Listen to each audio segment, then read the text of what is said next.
All right, we are here for another session of the weekly tarot and astrology. We are live on Instagram and we are recording this for the YouTube. Let's wait for people to come in. What's up, everybody? Thank you for being here. Sorry for being late. Venus is in Gemini. Hello. Oh, welcome. Good afternoon. Good evening. Good morning. Venus is in Gemini. So I was at the coffee shop right now and I got caught up in conversation with someone I hadn't seen in a long time. A masseuse of mine, actually. I haven't seen him in a while. And he like I like sat down to eat my ham sandwich at the coffee shop and I looked over and I was like, "Oh my God." And there he was. And so we ended up getting caught up. We got caught up in conversation, which is why I'm late today. I'm a little late. 20 minutes late, not too bad, not too shabby. You know, good afternoon. I just got the notification. Whatever's going on, I'm getting hit left and right, baby. Upside, downside, left, right, from all angles, huh? Oh my gosh. So yeah, we are in the second week of Taurus season. If it's been a little messy, it's because the ruler of the sun in Taurus is Venus and Gemini, and Gemini is a little bit of a messy sign. I got something in my teeth. Ooh, what's that? What is that? Must be something left over from my ham sandwich. There was a whole bunch of like herbs and seasonings in the ham sandwich. If you guys see something, listen. If you guys see something on my face or in my teeth or something, like this happened. Was it last year when there was like something on my face and I had to like delete the whole video because you guys let me go an entire live with something being on my lip. I think it was something on my lip. And y'all didn't say it. There was like 40, 50 of you in here and you guys didn't tell me that had something on my face. And you guys let me talk for a whole hour with something like on my lip or on my face or something. Like, if you see something, tell me, okay? I'm like, just tell me, please, okay? I can't see it, because I'd be caught up in the moment and stuff. Let's wait for more people to come in. So, Uranus is in Gemini. Venus is now in Gemini. We had our Venus-Uranus conjunction last week on Friday. As of today, both Venus and Uranus have ingressed into Gemini. We had a very monumentous breakup. We all went through a collective breakup. Meg Thee Stallion and Klay Thompson are broken up officially. Klay apparently was stepping out of the relationship and was cheating on her with someone. And honestly, we're collectively disappointed in Klay. That was a breakup that we're all going through that breakup together. And it has everything to do with the Venus Uranus conjunction. So, one of the things I was talking about last week that's going to kind of blend into this week because Venus is in Gemini separating from Uranus, you know? It's kind of like this energy of like shakeups, breakups, unexpected encounters, divine moments of interaction with others, meeting new people, meeting unique friends, love at first sight energy. That energy is very much in the air still this week. It was in the air last week. It's going to be in the air this week because of the Venus Uranus conjunction and the energy dissipating from the Venus Uranus conjunction, right? As they both ingress into Gemini together. But Gemini is a very socially stimulating sign. Gemini is very curious. Gemini is a sign of wonder. I always think of the curiosity of Gemini and the mischievous curiosity of Gemini that we see with cats. Cats can have this mischievous curiosity where they're getting into things and they're well, not asking questions they shouldn't be asking, but that could be a Gemini thing. They're getting into things that they shouldn't be getting into, right? That's a very curiosity things with cats and stuff. So, with keeping this in mind, with Venus and Gemini, we may be called to be learning something right now, right? There could be this energy of, oh, I want to learn something. I want to listen to something. There's a book that you want to pick up with Venus, Uranus, and Gemini. There's a course that you want to take with Venus, Uranus, and Gemini. There's a teacher that you want. There's a professor that you want to link up with. There's a guru, there's a mentor, there's a coach that you want to connect with now that Venus and Uranus are in Gemini. So Gemini, right, is about the expansion of our skill set, especially when it comes to our hands, things that we do with our hands. So writing, even creating art, puzzles, games, video games, all of these things that we do with our hands, the activity, the busyness of the hand, knitting, crocheting, these are all sewing, these are all things connected to Gemini. These are all connected to the sign of Gemini. The skills that we have with our hands and also with our voice, with our mouth, right? Gemini rules speech, Gemini is the mind, Gemini is writing. So with Venus and Uranus and Gemini, I want you to like see where Venus and Uranus is taking you. Like be like, okay, what do you want to learn about right now? What are you curious about, right? Where do you want to refine your skill set? What kind of teacher, what kind of coach do you want? What kind of course do you want to take? You know what I mean? And also what kind of evolution needs to happen with your friendship group or your social circle? Venus and Gemini with a combination of Uranus is also inviting us to interact with new people, to make new friends, or to be a part of new communities, especially collective local communities, right? Aquarius is your community, your broader community, the community, the friends that you have in strange, weird places, in distant places. You may have friends in another country, you may have friends in another state, you may have friends that are very distant, very far. That's Aquarius. Aquarius is friends that where there's like some kind of distance or space or separation, right? In your internet friends, that's Aquarius. Gemini is your local friends, your community friends, the friends that you go out and cause a ruckus in the neighborhood with. That's Gemini energy. Gemini is your community local friends, the community local groups that you participate in, or even the community local events that you attend. So let's say you go to let's say every Saturday you go to a certain group meetup, right? You go to a runners meetup, you go to a yoga meetup in the park. Every Sunday you go to a farmer's market and you have your friends and your social group there, right?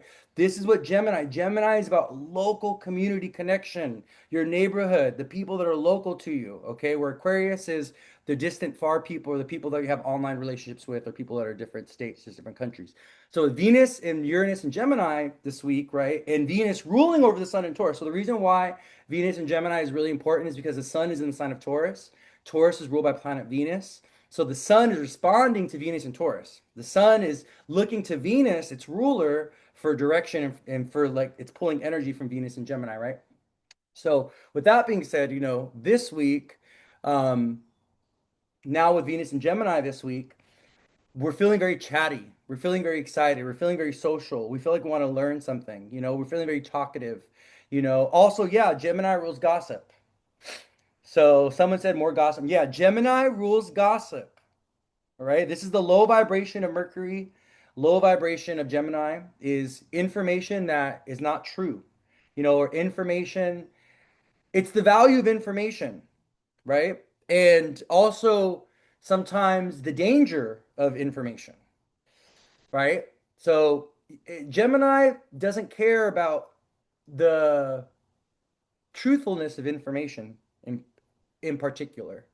What makes gossip gossip is sometimes it could be false or inaccurate, or sometimes there could be like prejudice or bias, or sometimes there could be a very limited perception or opinion, right? Or sometimes it could just be false. Did you guys ever play the game telephone when you were in school? Anybody ever play the game of telephone? The game of telephone was very Gemini, was literally an archetypal Gemini game.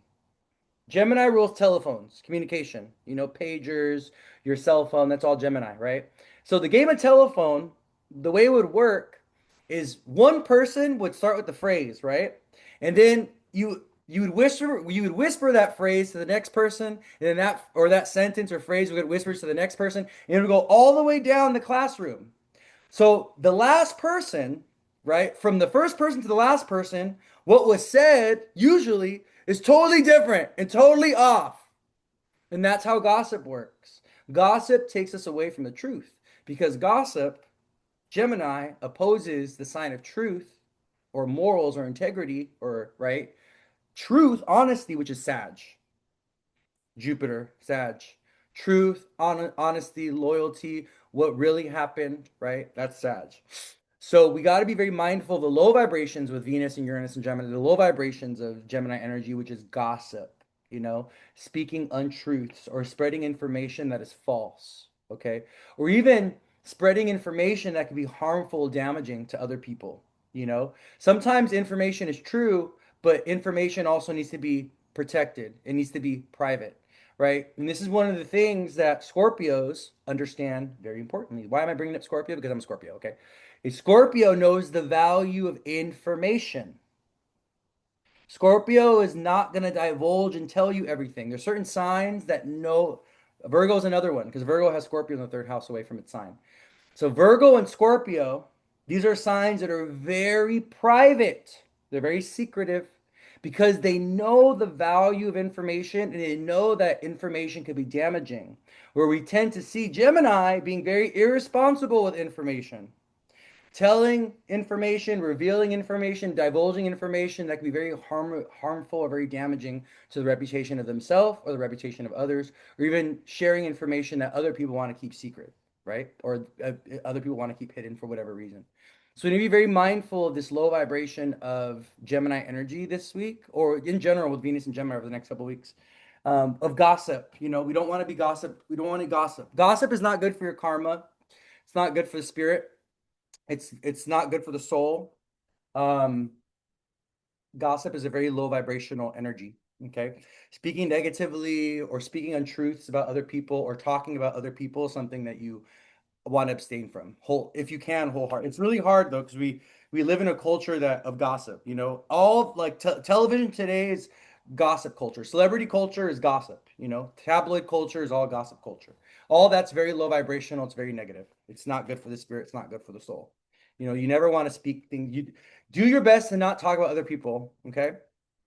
It's not good for the spirit. It's not good for the soul. All right, let's dive into the tarot. Okay, we're gonna do the tarot of the week, and then we're gonna get back into talking about the stars and the planets and everything. Let me make sure that this is being recorded. Okay, cool. So yeah, second week of Taurus season. Venus, Uranus are now in Gemini. Mercury, Mars, Saturn are still in Aries. Spirit, what do you got for us this week? What do you got for us this week, Spirit? Give us some guidance. Give us some wisdom. Give us some insight. Oh, let's see what comes. Oh, I got a card. Did you guys see that card literally fly out? It literally flew. I'm about to pick it up right now. Let's see what it is. See what it is.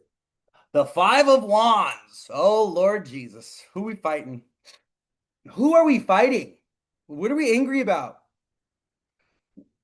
What are we struggling about? Five of Wands this week. The first card that came out was the Five of Wands. This is about being in conflict. This is about being in disagreement with the self. This is about conflicting aspects of the self as well. This is about feeling frustrated with choices or decisions that need to be made. This is internal conflict. This is not only external conflict, Five of Wands coming out. This is internal conflict. This is feeling frustrated with the self. This is feeling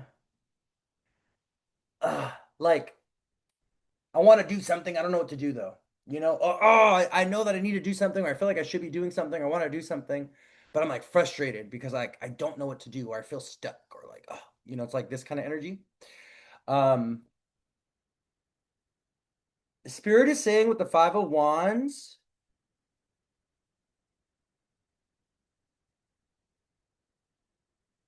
anger and frustration is not a good anger, frustration, irritation.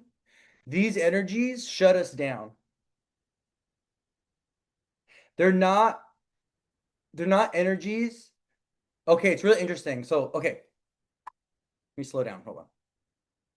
The message coming through is that anger, frustration, and irritation, or even combativeness, rebellion, like being like rebellious or being combative, are not motivating energies. They don't stir us into action. They're not energies of passion. They're not energies that create momentum. They're energies that block us, that shut us down, that put us into a state of conflict, and they're energies that block us. They're like negative energies.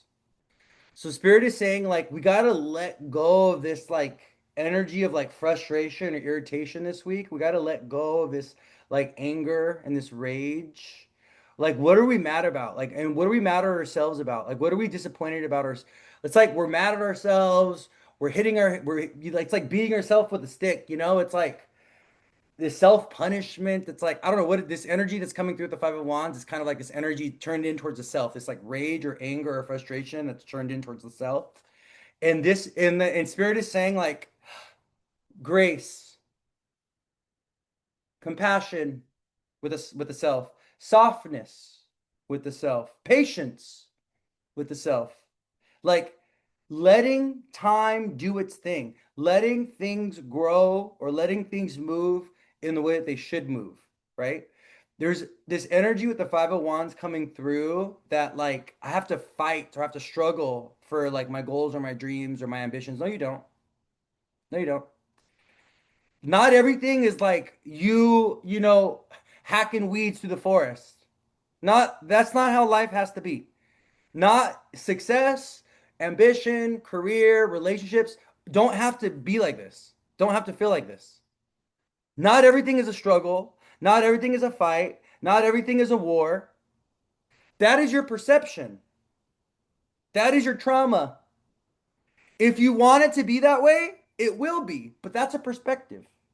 That's a lifestyle choice, actually. Spirit is saying there's times where, yes, we're going to have to fight and struggle, and we're going to have to go ahead and, whack some weeds through the forest to carve our own path and all this and all of that. But also, there's times where doing the work is graceful and easy, or doing the work doesn't have to feel like this fight or this struggle. It could just be about this commitment that you make to yourself, you know? So we kind of have to let go of this narrative of like, I have to fight for my way and I have to struggle and everything has to be hard and everything has to be difficult and everything has to be, who's my enemy, you know? It's weird. Like sometimes people, in order to like move forward in their life, they need an enemy. This is a really weird thing. And have you ever met someone? Have you met people that no matter where they go or where they're at in their life, they have an enemy in some type of way. It could be their parent, it could be a sibling, it could be their kids, it could be a boss. They need an enemy to motivate them, to like get them and move and put them into action. They need like a counter force to push them into and to stimulate them into action. Spirit is saying you don't need an enemy. You don't need an enemy. You don't have no enemies, actually. You know? No one's an enemy. You don't need an enemy. You don't need a counterforce. You don't need an authority person telling you no to stimulate you, motivate you into action. You can do that all by yourself. You can motivate yourself, inspire yourself. You can do it all by yourself. You don't need, not everything is a fight and a struggle. Okay? Someone said, I've had deep rage since I was born. Learning to express it in a healthy way has been difficult. Yes. And what are you angry about? Like, this is the thing. You need to get to the root of your anger. Let me tell you, if you get to the root of your anger, you know what you're going to find? You're going to find this really sad, really, really sad inner child. You're going to find an inner child. You're going to find a part of yourself that was sad about the fact that their mom wasn't there for them, that was angry and mad at their father for not showing up for them or for not being present for them, that was mad about their social conditions, the way you grew up, the way you were treated, the way you didn't get support, the way you didn't get loved. Underneath the rage and the anger is the pain. It's the pain. You're hurting and you're mad about it. But being mad about that pain, it only perpetuates it. Because what happens when we turn our pain into anger? What happens? We hurt other people. In hurting other people with our own pain, we hurt ourselves even more. You're mad at your parents, so you hurt your kids. You're mad at your baby daddy, so you hurt your child. You're mad at your boss, So you come home and you take that out on your family. You're mad at yourself. You're mad at yourself. So you take it out on your spouse. You take it out on your kids. You take it out on your mom or your dad. You take it out on strangers. You go out into the world and you just take it out on strangers because you're hurting. You're hurting. You're mad and angry at something that is deeply hurting you. And if you continue to let your pain manifest as anger and rage, guess what? You're going to hurt yourself more. You're going to hurt the people that you love the most. You're going to hurt the people that you love the most. And it's all a projection. This is what the majority of angry people are doing. They're hurting deeply inside. And because they're hurting and they're mad about it and they don't know what to do with that pain, but be angry and retaliate, they're going around hurting other people. This is why we gotta go within. We gotta do the deep healing work around what hurts. What are we mad about? What is hurting us? Get beneath the anger and the rage. If you go to the roots of your anger and your frustrations and your irritations and your rage, you're gonna find the wounds. And when you address the wounds, it dispels the anger and the rage. And all of a sudden, guess what? You find peace. You find peace. You find peace. Six of Wands and Ace of Pentacles upright. You know what this is also? Let me tell you what this is about, these two cards. Okay, this is about unfulfilled expectations and disappointment. This is, I thought I'd be at this place in my life by now, and I'm not. And I'm mad about it, and I'm sad about it. This is, I thought that this person was going to show up for me in this way, and they didn't. And I'm sad about it, and I'm mad about it. This is about what you thought was going to be, what you thought was promised to you, what you thought was a divine opportunity, what you thought was a soulmate, was a twin flame. Not for you. No, it's not. There's something else, but it wasn't that. That wasn't for you. And you can't be mad about it. Okay? Because Spirit is saying this is about divine redirection. And Spirit is saying there's something else I have for you, Ace of Pentacles. There's something that's going to actually materialize, that's going to be beautiful and beneficial, and that's going to harmonize with you, and that's going to merge with you, and that's going to be like a gift from the divine or from Spirit. Okay? But it wasn't that. It wasn't that, you know? It wasn't that. I thought things were going to be good and now it's a mess. Moving has been disappointing. Yeah, this is about needing to be realistic with our expectations and needing to understand that we can't have this, we can't like project this like happy ever after on things. Like we do this all the time. And I think I was talking about this last week. I don't know, you guys remind me if I was talking about this. We project happy ever after on things. Like, oh, when I get this job, it's going to be happy ever after. Oh, when I move to this place, it's going to be happy ever after. Oh, when I get this, when I do this, when I am this, when I accomplish this, we project this like happy ever after on things. And the fact of the matter, the truth is that like there is no happy ever after. Like that's false, you know? It's like life is going to challenge us in various ways, and life is always going to be in this constant state of like momentum and movement. And the moment that we think that we've arrived to some like happy place, the moment that we think we're settled, you know, Spirit is going to show us, or the divine or the world is going to show us, actually, no, everything is still in motion. Everything is still fluid. Everything is still in motion. And the beauty of that is that things can have an upswing from one day to the next, you know? Like from one day to the next, everything could be solved. But from one day to the next, everything could also break down, you know? Someone said, I have no job. Moving has been disappointing. I thought things were gonna be good, and now it's a mess.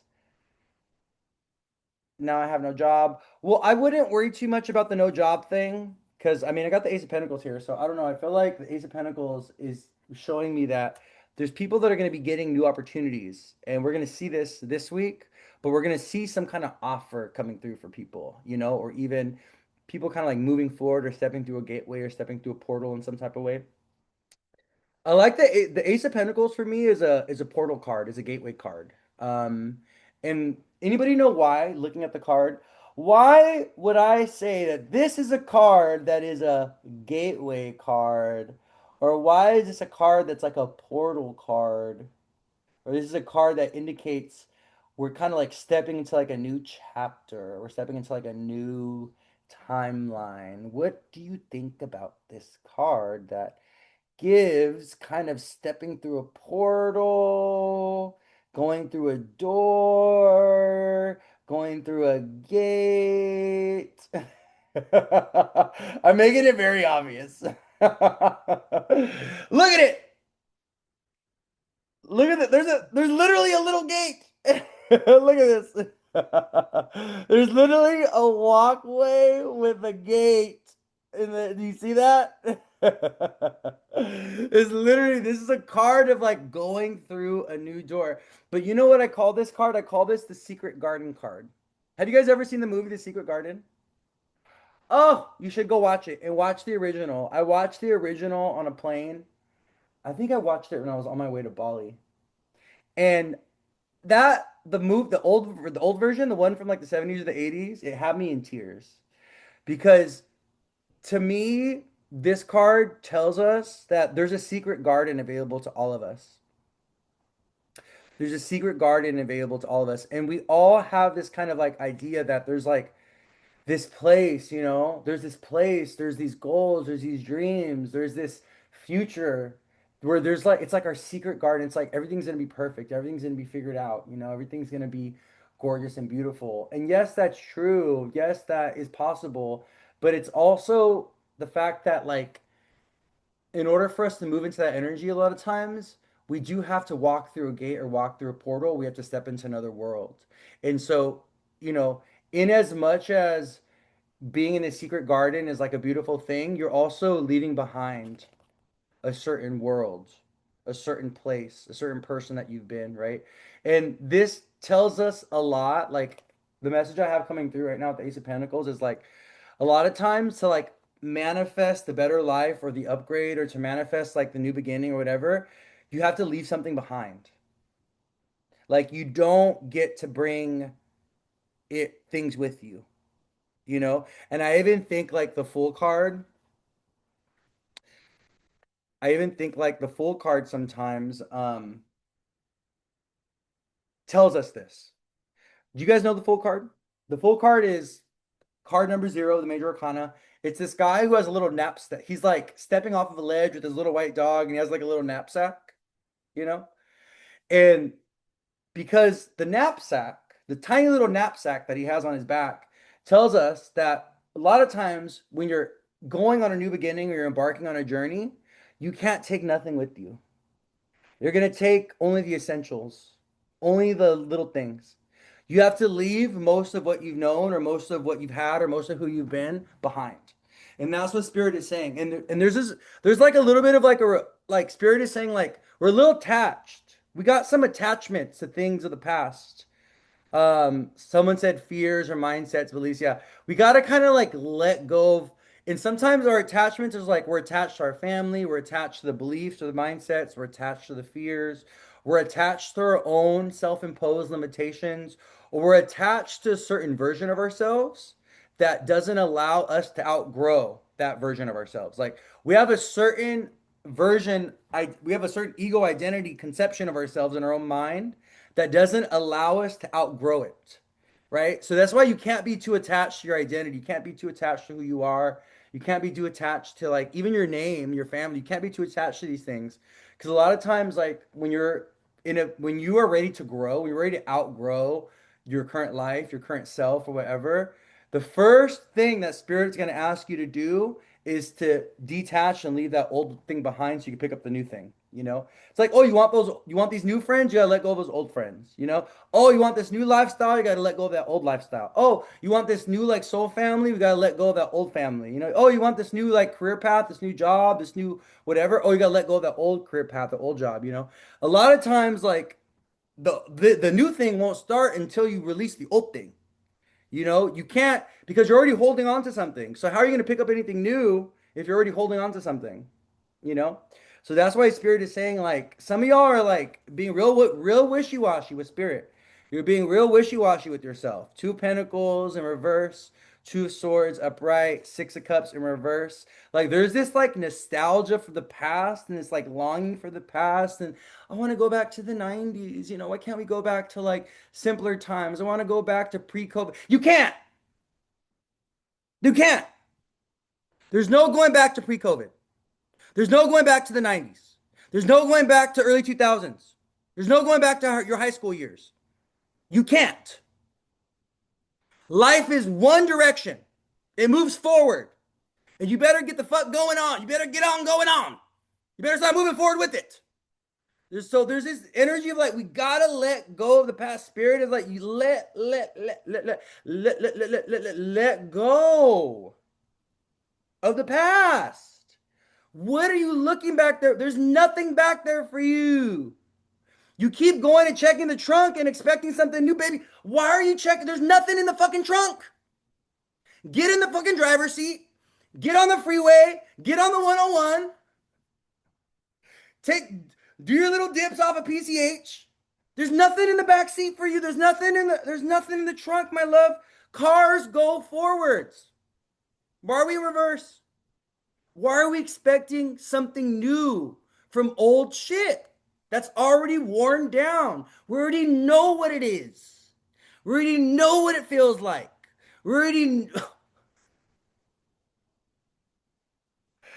I'm talking with passion right now because the two of pentacles in reverse and the six of cups in reverse and the ace of wands in reverse and then the world card, like come on babies. It's like it's kind of we want to like there's like this nostalgic thing like we want to go back to and like Spirit is saying like this is a week where we need to focus forward. You know, this is a week where we are in a new time. We're in a time and place in humanity right now where the wheel of time is changing. The wheels are shifting. Reality as we know it is being turned sideways. Is like shifting. The economy is evolving.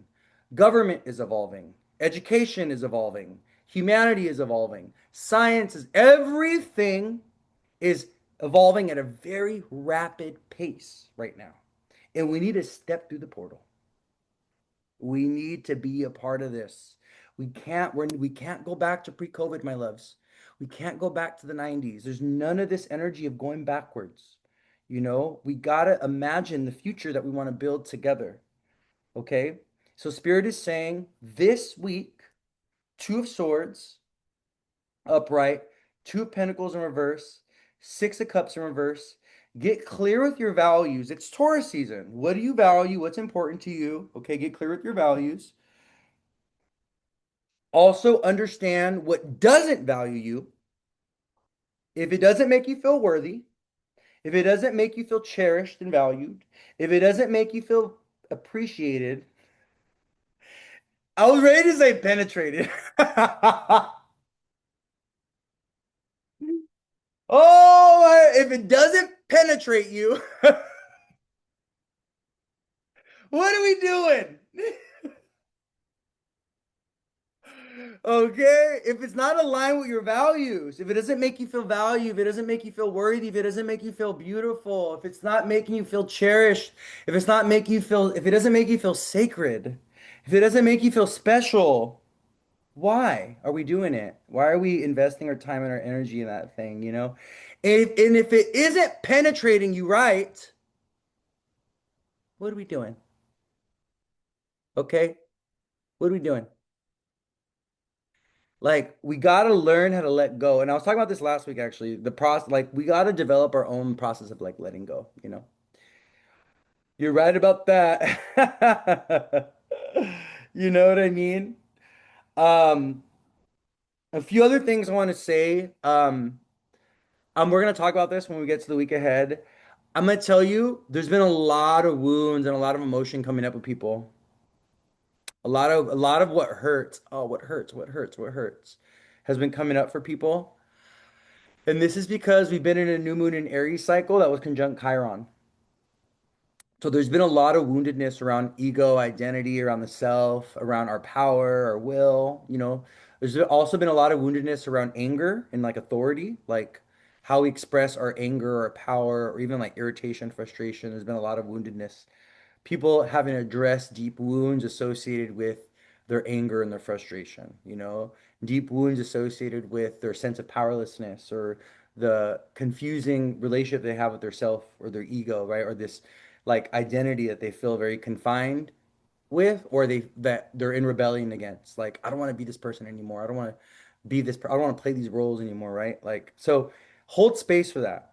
Okay, but what I will say is we're going a little deeper this week, my loves. And I'm gonna talk about this. We're gonna get to the astrology portion of the week, but we have a full moon in Scorpio. We got a full moon in Scorpio this week, I believe. Let me see, hold on. Let me see what day it is.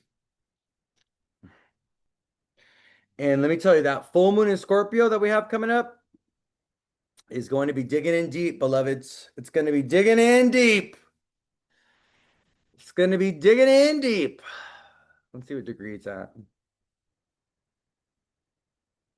Yep, it's in a few days. I think on Friday, if I had to guesstimate. Thursday or Friday. Yep, it's Friday. We have a full moon in Scorpio with Mercury Chiron conjunct.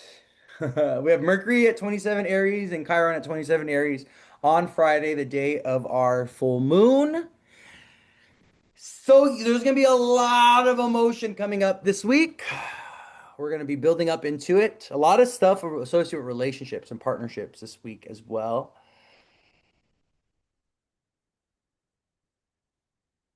My Scorpio parts are showing. What Scorpio parts? Did you guys see some skin or something or what?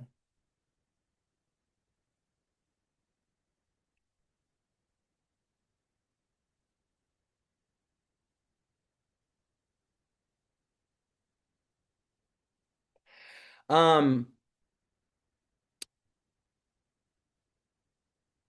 it's going to be kind of squaring Pluto, but we'll talk about it when we get there. Okay. So let's wrap up the tarot portion. Let's wrap up the tarot portion. So Spirit is saying this is a week where we need to address the things that we're angry or frustrated about, or the things that we're irritated about. This is a week that we need to give ourselves more grace. This is also a week where we need to acknowledge like the illusional happy ever after type of the delusions. Like this energy, this idea that there's going to be like some kind of happy ever after, like we need to pop that bubble, you know? Because the quicker that we can accept the reality of our situation and the quicker that we can like ground ourselves into our daily lived experience and like this is what my life is, the more that we're going to be kind of the we're going to be able to navigate our daily life in a more efficient manner. And we're going to be able to kind of be more realistic and practical and be more like have better discernment or have better judgment in navigating, you know, periods of hardship or difficulty, which a lot of people are going through right now. You know, a lot of people are, you know, they're losing jobs right now. The economy is really weird right now. You know, there's been a lot of people getting laid off or let go. A lot of weird stuff with like the economy with money and jobs and stuff right now. So we need to like yeah, we need to honor this collective moment that we're going through where we're kind of grieving this old timeline for sure. But we also need to be looking forward, you know? We can't keep looking to the past. We can't keep relishing on the past, or we can't desire to go back to what things were or the way things were, you know? So we can't have false illusions about the future. We can't like think that there's like some happy ever after everything's gonna be perfect. But we also can't like reminisce or romanticize the past or romanticize things of the past. Okay. Spirit is saying we got to be very present with ourselves this week, and we got to be very intentional in the way that we're navigating our energy, especially the energy of like anger, rage, frustration. If it's turned inwards, we got to like, give ourselves more grace. So there's this energy. It's Taurus season. Like slow down. Go to have a spa day. You know what I mean? Like treat yourself to a nice restaurant. Get some new clothes, go hang out with your friends. Venus is in Gemini, go socialize. Like be very grounded, like connect to the simpleness of what it is to be human. Sometimes just going out with your friends to the park is like that's all you need. Having a card game night with your friends or having a game night with your friends or with your family, that's all you need. Like it doesn't have to be this like complicated thing. We don't have to make living so complicated. You know what I mean? Simplicity. Taurus is a simple sign. Easy, simple, basic. Things are very simple, easy, right? Taurus doesn't like a lot of complication. Taurus likes things very simple, very grounded, very easy, you know? Very practical as well. Taurus is a very practical sign. Same as Virgo and Capricorn, right? The earth signs. Very practical, very grounded, very easy. So real. I had the same conversation with my friend. I'm not living in an illusion anymore. It's been 8 years. My identity has not changed at all. I'm so done. Yeah, leave that man behind, please. Leave that man behind, okay? That man he ain't got nothing for you. Okay? He ain't got nothing for you. Okay, let's talk about the astrology of the week, okay? All right. It's 1 o'clock. We got some time. All right, let me go ahead and so big transits for the week. Full moon in Scorpio on Friday.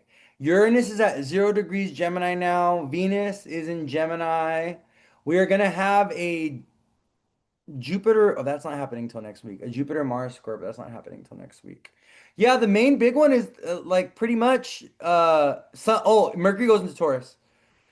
So the big transits this week,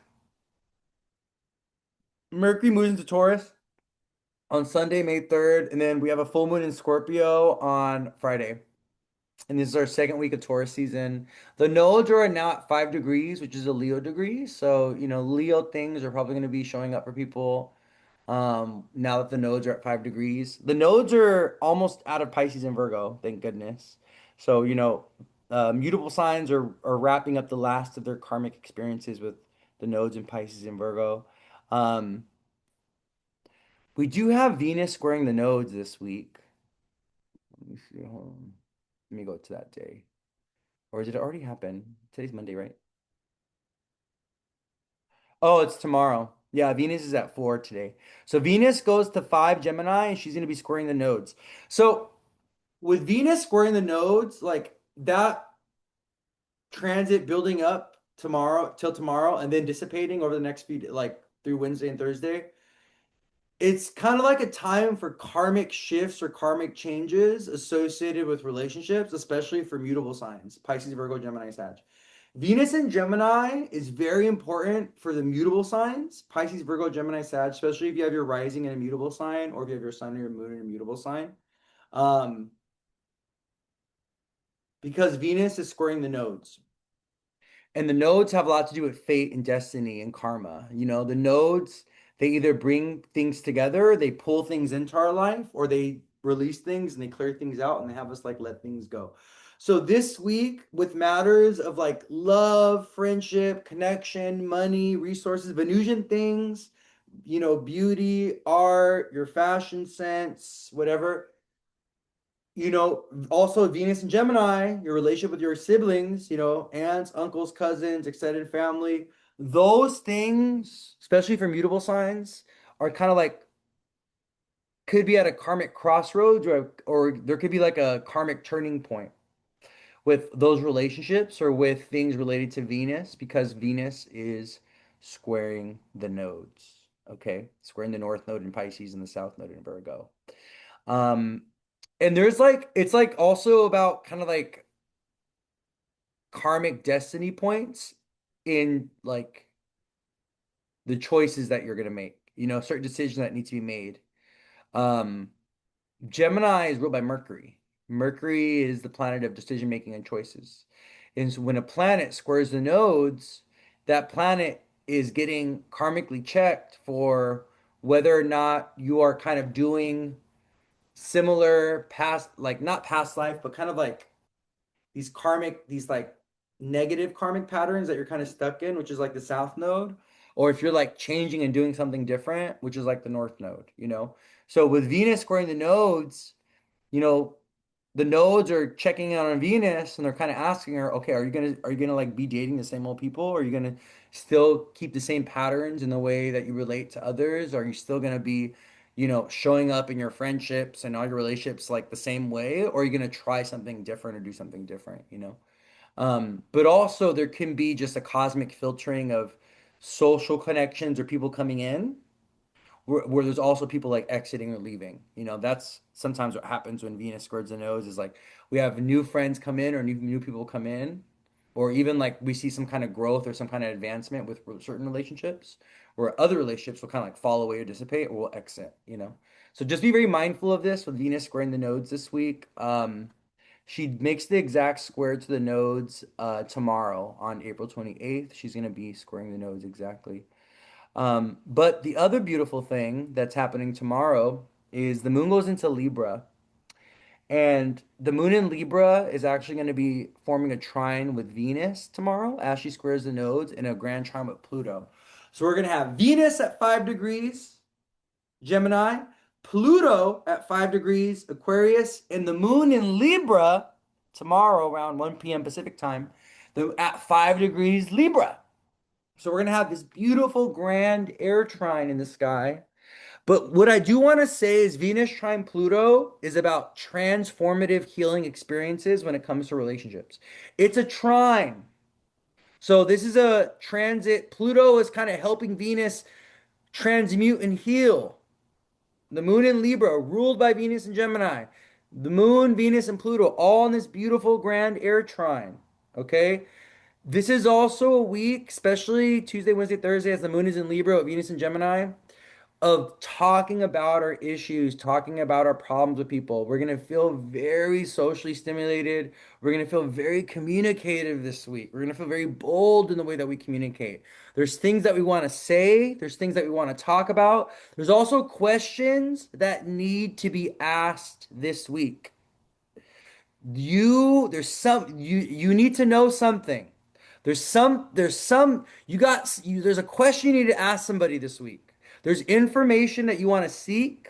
There's communication that you need to be in correspondence with somebody. There's an email that you need to send. There's a phone call that you need to make. There is some kind of document you need to fill out. There's some kind of paperwork you got to submit. There's something that you need to do around Gemini, Libra stuff this week. Okay? Some kind of paperwork that needs to get filled out, some kind of job application, some kind of phone call I need to return. Something, something. And we're going to see it.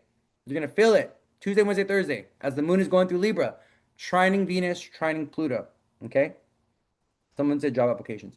Well, I'm telling you, this is a really good week, especially Tuesday, Wednesday, Thursday. Is a really good week for applications, submitting paperwork, interviews, any kind of air sign activity, local short distance travel, submitting a letter of resignation or, submitting your resume. This is a really good week for all those things. Okay. Next week, people are getting hired next week. Why are people getting hired next week? Does anyone know why? Can anyone tell me astrologically, why are people starting new jobs next week, or why are we going to be seeing some activity with jobs? Anybody know why? Why would I say that next week? And keep in mind, I mentioned that a planet is shifting on Sunday. I'll give you guys a little clue. I gave you a little clue right now.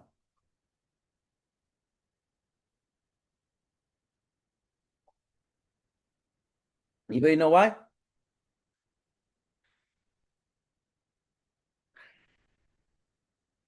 I'm gonna tell you either way, so something about the nodes. That's not it. Close though. It's because Mercury's going to Taurus. It's because Mercury's changing signs. And Mercury's going into a sign ruled by Venus. Yep, Mercury and Taurus. Yep. Mercury's also going to be co-present with the sun.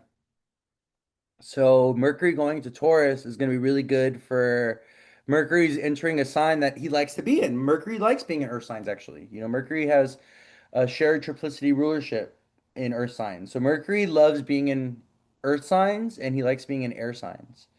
More so than water and fire signs. Even though there's certain water and fire signs that he does really well in. I think Mercury does really well in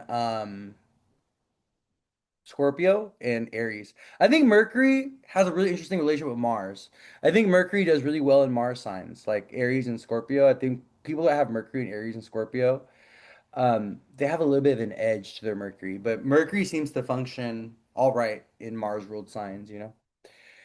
Um, but yeah, so Mercury going to Taurus and being co-present with the sun is why we're going to be seeing influx of people like getting new jobs and stuff next week because Mercury goes into Taurus on Sunday, and then so we're going to see some kind of forward movement for a lot of people with Mercury going into a new sign. And Mercury not being in the sign with Saturn and Mars as well. Mercury, he's been with Saturn and Mars, so that's why communication and things have been a little bit of rough. People have been making like bad decisions as well. People have been making very self-destructive bad decisions. People have been giving into their anger. They've been getting into fights.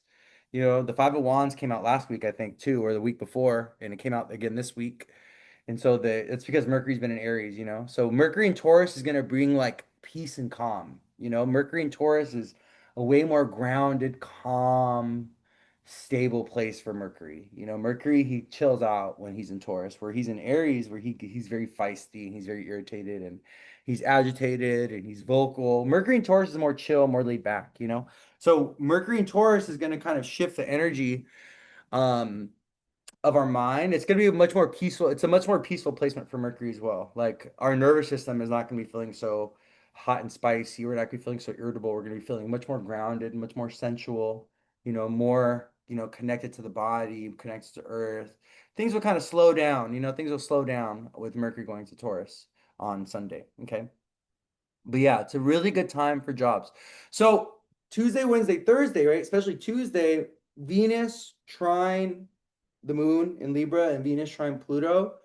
This is about transformative healing relationship experiences. And this is also kind of like people maybe getting closure this week associated with connections or relationships, or people like just having like really important conversations, or even people making final conclusive decisions associated with certain connections. So this can be a week where you decide like, oh yeah, I'm not talking to this person. Oh yeah, I want to go ahead and actually let's date, or let's make it official. Like there could be kind of with Venus trine Pluto, as the moon is going through Libra, there can be kind of like very conclusive or transformative relational experiences that kind of tell us this is what the norm is going to be moving forward. Okay. Oh yeah, fasting is great. I love fasting. Fasting is I love fasting too. Fasting is super good for the spirit. Actually, fasting will actually strengthen your intuition. I don't know if y'all know this or realize this. Maybe some of you don't, maybe because you're not like maybe it's just because you're not aware of your intuition, you don't use it.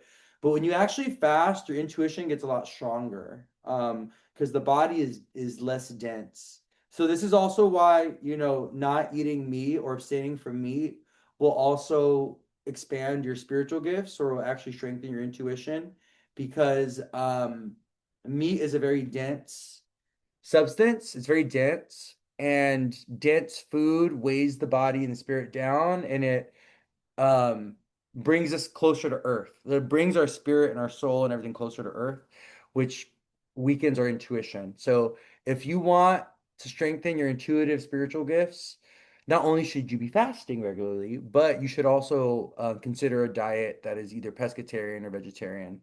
Um, it'll really, really strengthen your intuition. It'll really strengthen your intuition. At least for me. I'm only speaking for me, for my experience. Okay, this is just my personal experience. This is as someone who does intuitive work every day, full time. Um, When I'm not eating meat, my intuition is much stronger. When I'm fasting, my intuition is much stronger. Like very clear, like very clear. It's crazy how clear. And also when you fast, everything gets really quiet. Who's fasted here? When you fast, especially like when you're getting into like day two, day three, everything gets like really quiet. Like it's weird. Like all your senses are like amplified and like you can hear like, you know, if there was like an ant walking across the floor, you'll be able to hear the ant. Like your senses get like hyper focused and everything gets really vivid. Like your hearing, your vision, everything gets like super vivid, when you fast. But yeah, highly recommend it. Really, really good for the body as well. Really, really good for the body. So Moon in Libra, Tuesday, Wednesday, Thursday. Uh, Today the moon is wrapping up in Virgo. So if you've been feeling a little like stressed or anxious, or if your nervous system has been on edge, or if you've been like cleaning and organizing things, or if you've been feeling anxious about work and stuff like that, it's because the moon was in Virgo since Saturday night and Sunday and today. The moon's wrapping up in Virgo. But the moon in Libra kind of brings us more towards like peaceful, balanced energy. Um, Especially when the sun is in Taurus, the moon's in Libra. This is very Venusian energy, right? So the sun is in a Venus ruled sign, and Taurus and the moon's in a Venus ruled sign. Both Libra and Taurus are ruled by Venus.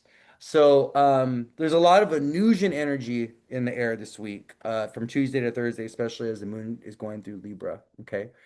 The moon in Libra is the opposition point from our new moon in Aries.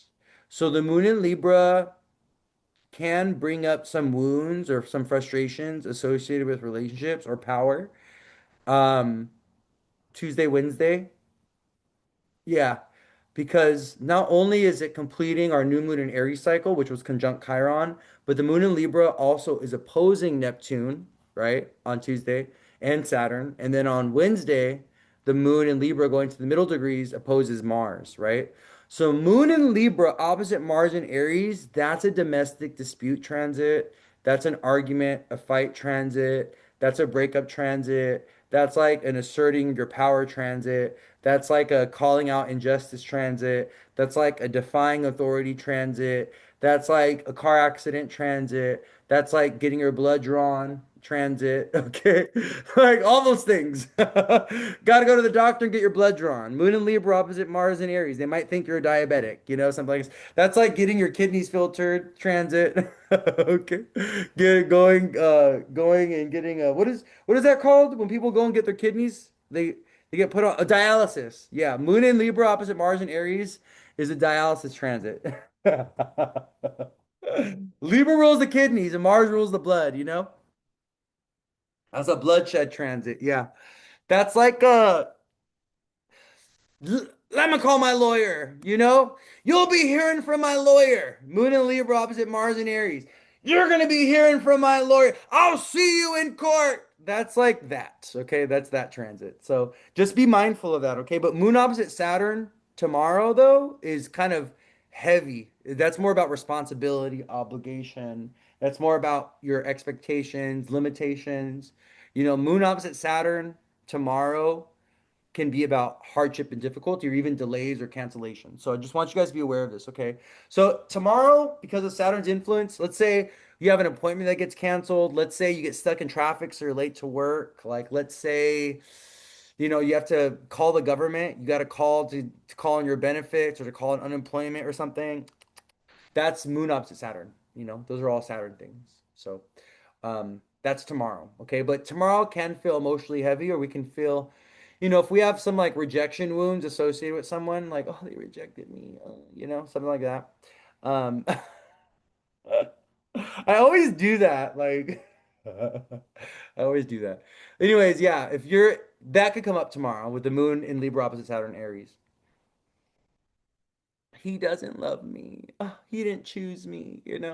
He's with that bitch over there.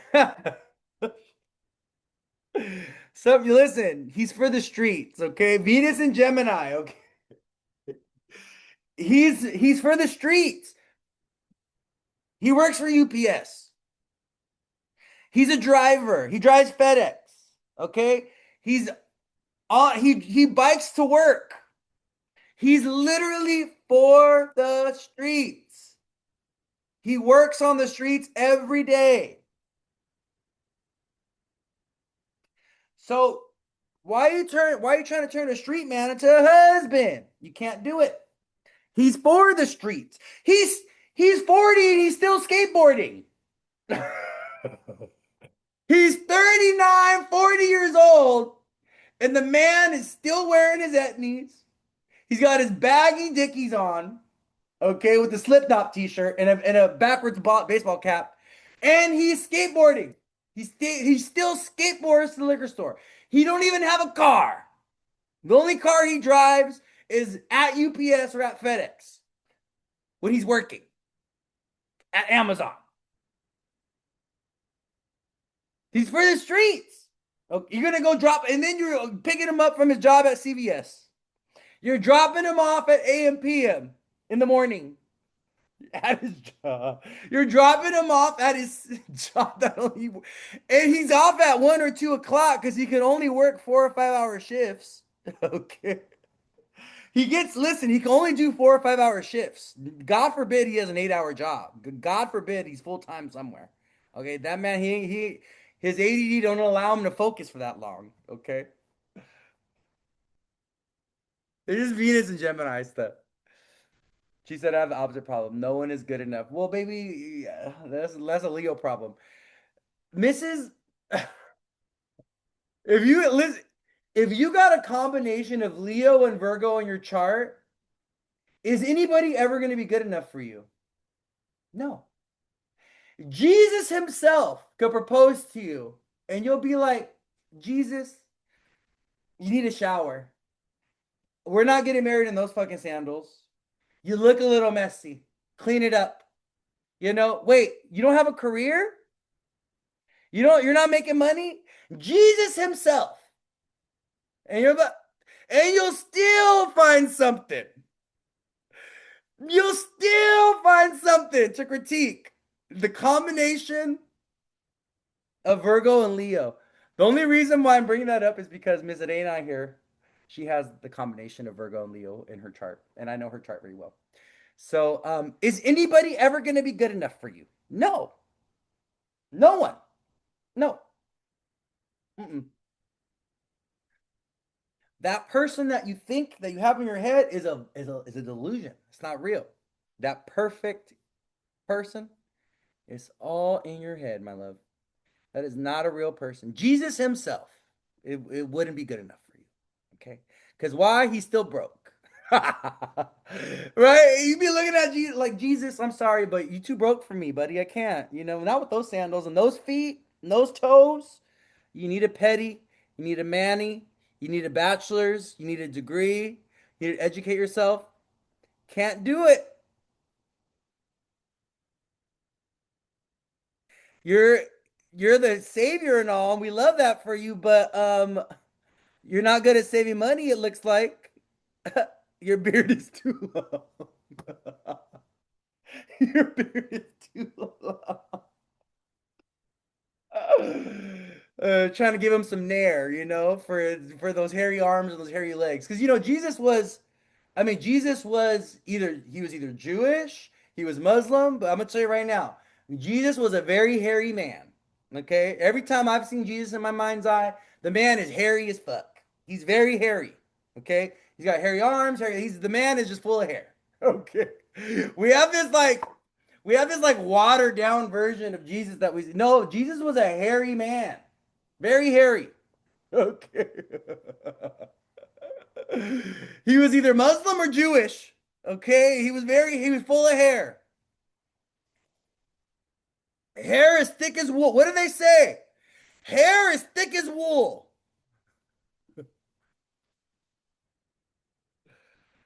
Right? Am I right or am I right?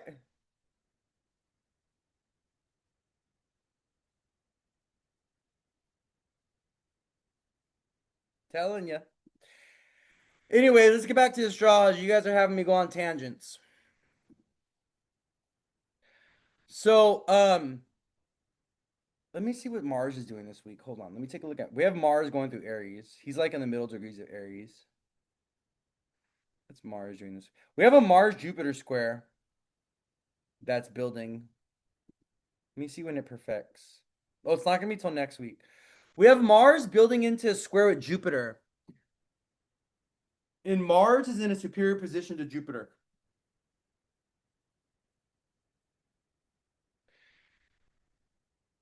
And Jupiter square Mars tends to be like a judgment day type of energy, or like where we want to argue about our beliefs, or it can also be about, leaders, collective leaders, political figures taking action in some type of way.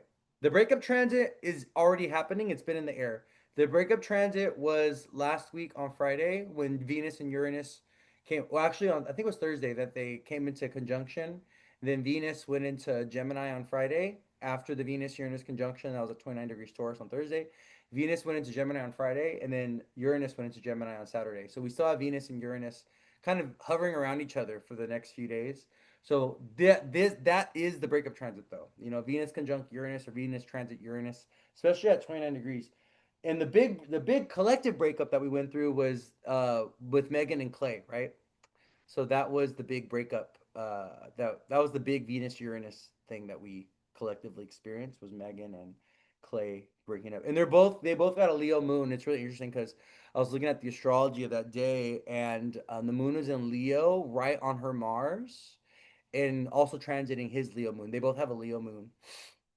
Um, but yeah, so we're gonna have a Jupiter Mars square that's actually gonna be happening on Monday, May 4th, so next week.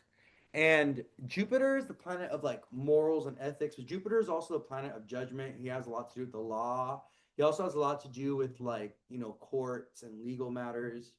And with Jupiter square Mars, there could be some kind of, there could be political challenges that we experience personally, or we may even see like, leaders declaring war, or even like plans to occupy another country. Jupiter and Cancer squaring Mars and Aries. Jupiter and Cancer is like the homeland. Jupiter and Cancer is like our ancestral pride, our ancestral land, the things that we want to protect. Like Jupiter and Cancer is like the family stuff that we want to protect, the things that we're emotionally invested in. We got to protect our kids, got to protect our family, got to protect our country, right? That where Mars and Aries is the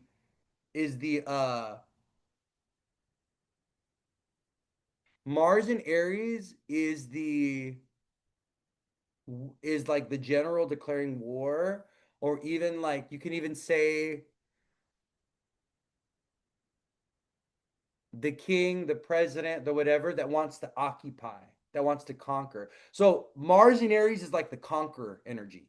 Like we got to conquer this country, we got to conquer this land. Oh, these people we need to save these people, right? This like false savior complex that, you know, that first world countries have, or that Western countries have, right? Like this delusion that they have, right? So Mars in Aries is like the conquering energy, where Jupiter in Cancer is like the protective homeland, right? So with Mars and Jupiter coming to the square, we'd be mindful of people trying to conquer things, or trying to take over things, or trying to occupy things, right? And this could be even happening in our own life. This could be like domestic disputes in the home. Like, it could be very simple as, oh yeah, like, I have a boundary where I want my door locked or my door closed, but my mom or my parents or my family or whatever, or my kids like are always overstepping that boundary. So this week I'm putting locks on the doors, or this week I'm putting in place some rules or whatever, right? So that that doesn't happen. But just be mindful of the Jupiter and Cancer squaring Mars and Aries. Well, it's actually next week. It's not this week. Well, I'll talk about this transit again next week. But we got to be mindful of this energy building up. It goes exact on Monday, May 4th. May the 4th be with you. That's also a Star Wars day. Isn't May 4th like a Star Wars holiday? May the 4th be with you, I think, right? So yeah, that's gonna be next week though. But I'll talk about that when we get there, okay? I'll talk about that when we get there. Um, okay, let's talk about the full moon in Scorpio. I may not do a live on the full moon in Scorpio. I don't know. We'll see. See how I'm feeling about it. Let's talk about the full moon in Scorpio. So we have a full moon in Scorpio this week. That's going to be very important for fixed signs. So if you're a Taurus, Scorpio, Leo, or Aquarius, this is going to be a very transformational full moon for you. It's going to bring shit. I'm going to tell you right now, for everybody, but specifically for fixed signs, Taurus, Scorpio, Aquarius, Leo.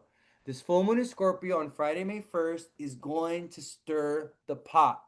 It's gonna bring shit up that you haven't wanted to see or that you haven't wanted to look at, or stuff that's been like part of your daily frustration, your daily irritation. It's gonna activate you in some type of way. It's gonna have you change your habits, your routines, your work. There could be new work or new lines of work or new career paths that are showing up with this full moon in Scorpio. But it's also going to be bringing up bringing up some shit that is like a little difficult, a little hard. Okay, it's sixth house, eighth house energy. So what I'm doing is I'm looking at the full moon by putting the full moon on the rising. So I'm putting Scorpio as the rising. Okay, I think it's an Aquarian degree full moon. I think it's at 11 degrees, but let me just double check. Hold on. I think it's at 11.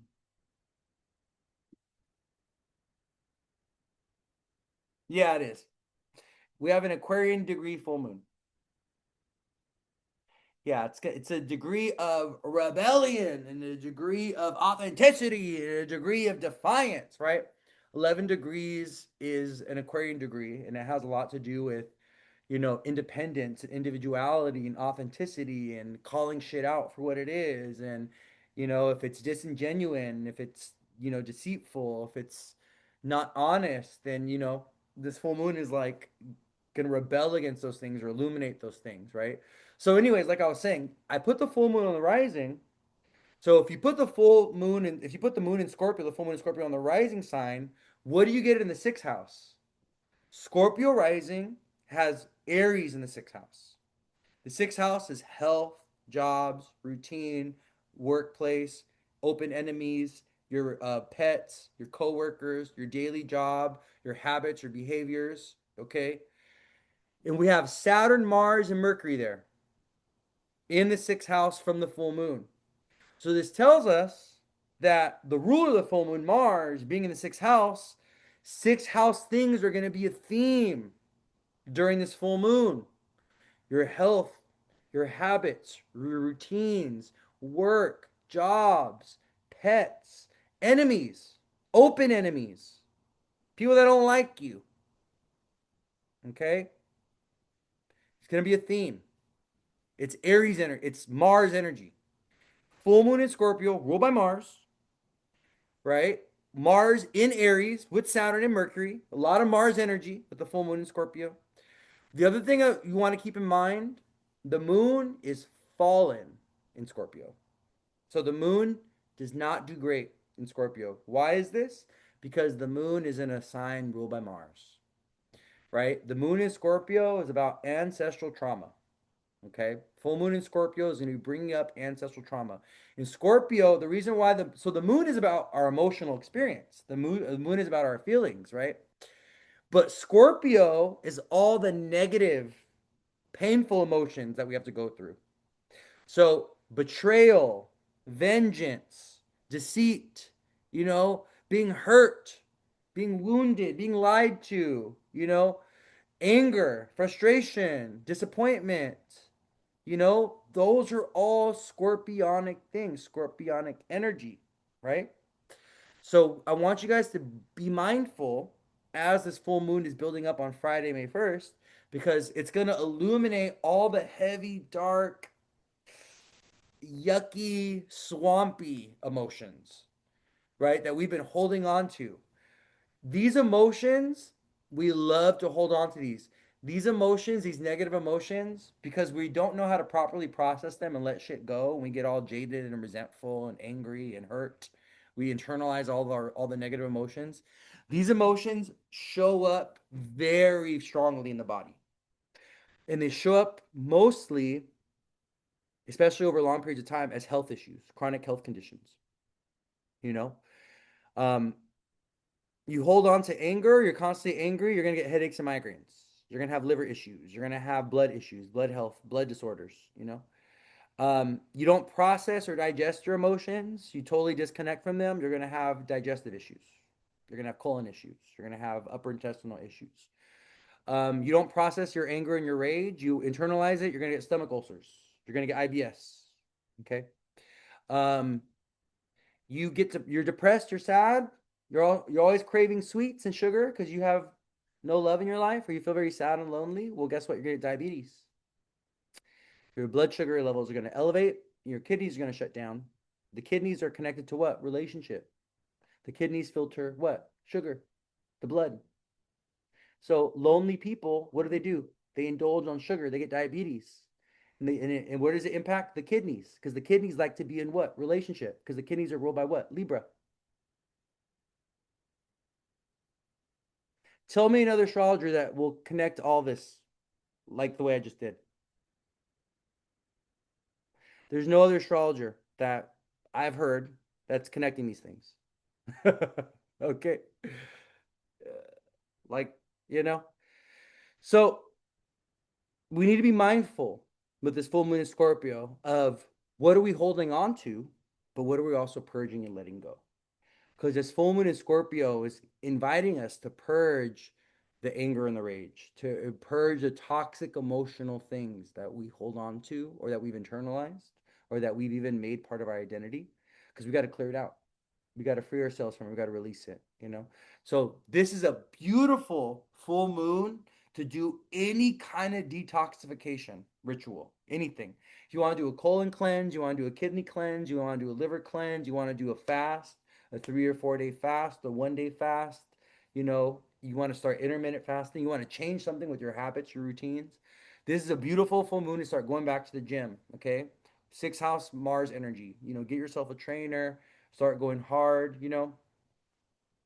Oh, you're running a somatic rage workshop on Saturday. Oh, that's perfect. This is a perfect time for you to run a somatic rage workshop. I love that. This is a perfect full moon to do it under, you know?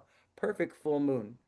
The somatic piece being about the sun in Taurus, right? So the moon in Scorpio is one thing, but then we got the sun in Taurus as well. Oh, Luke just messaged me.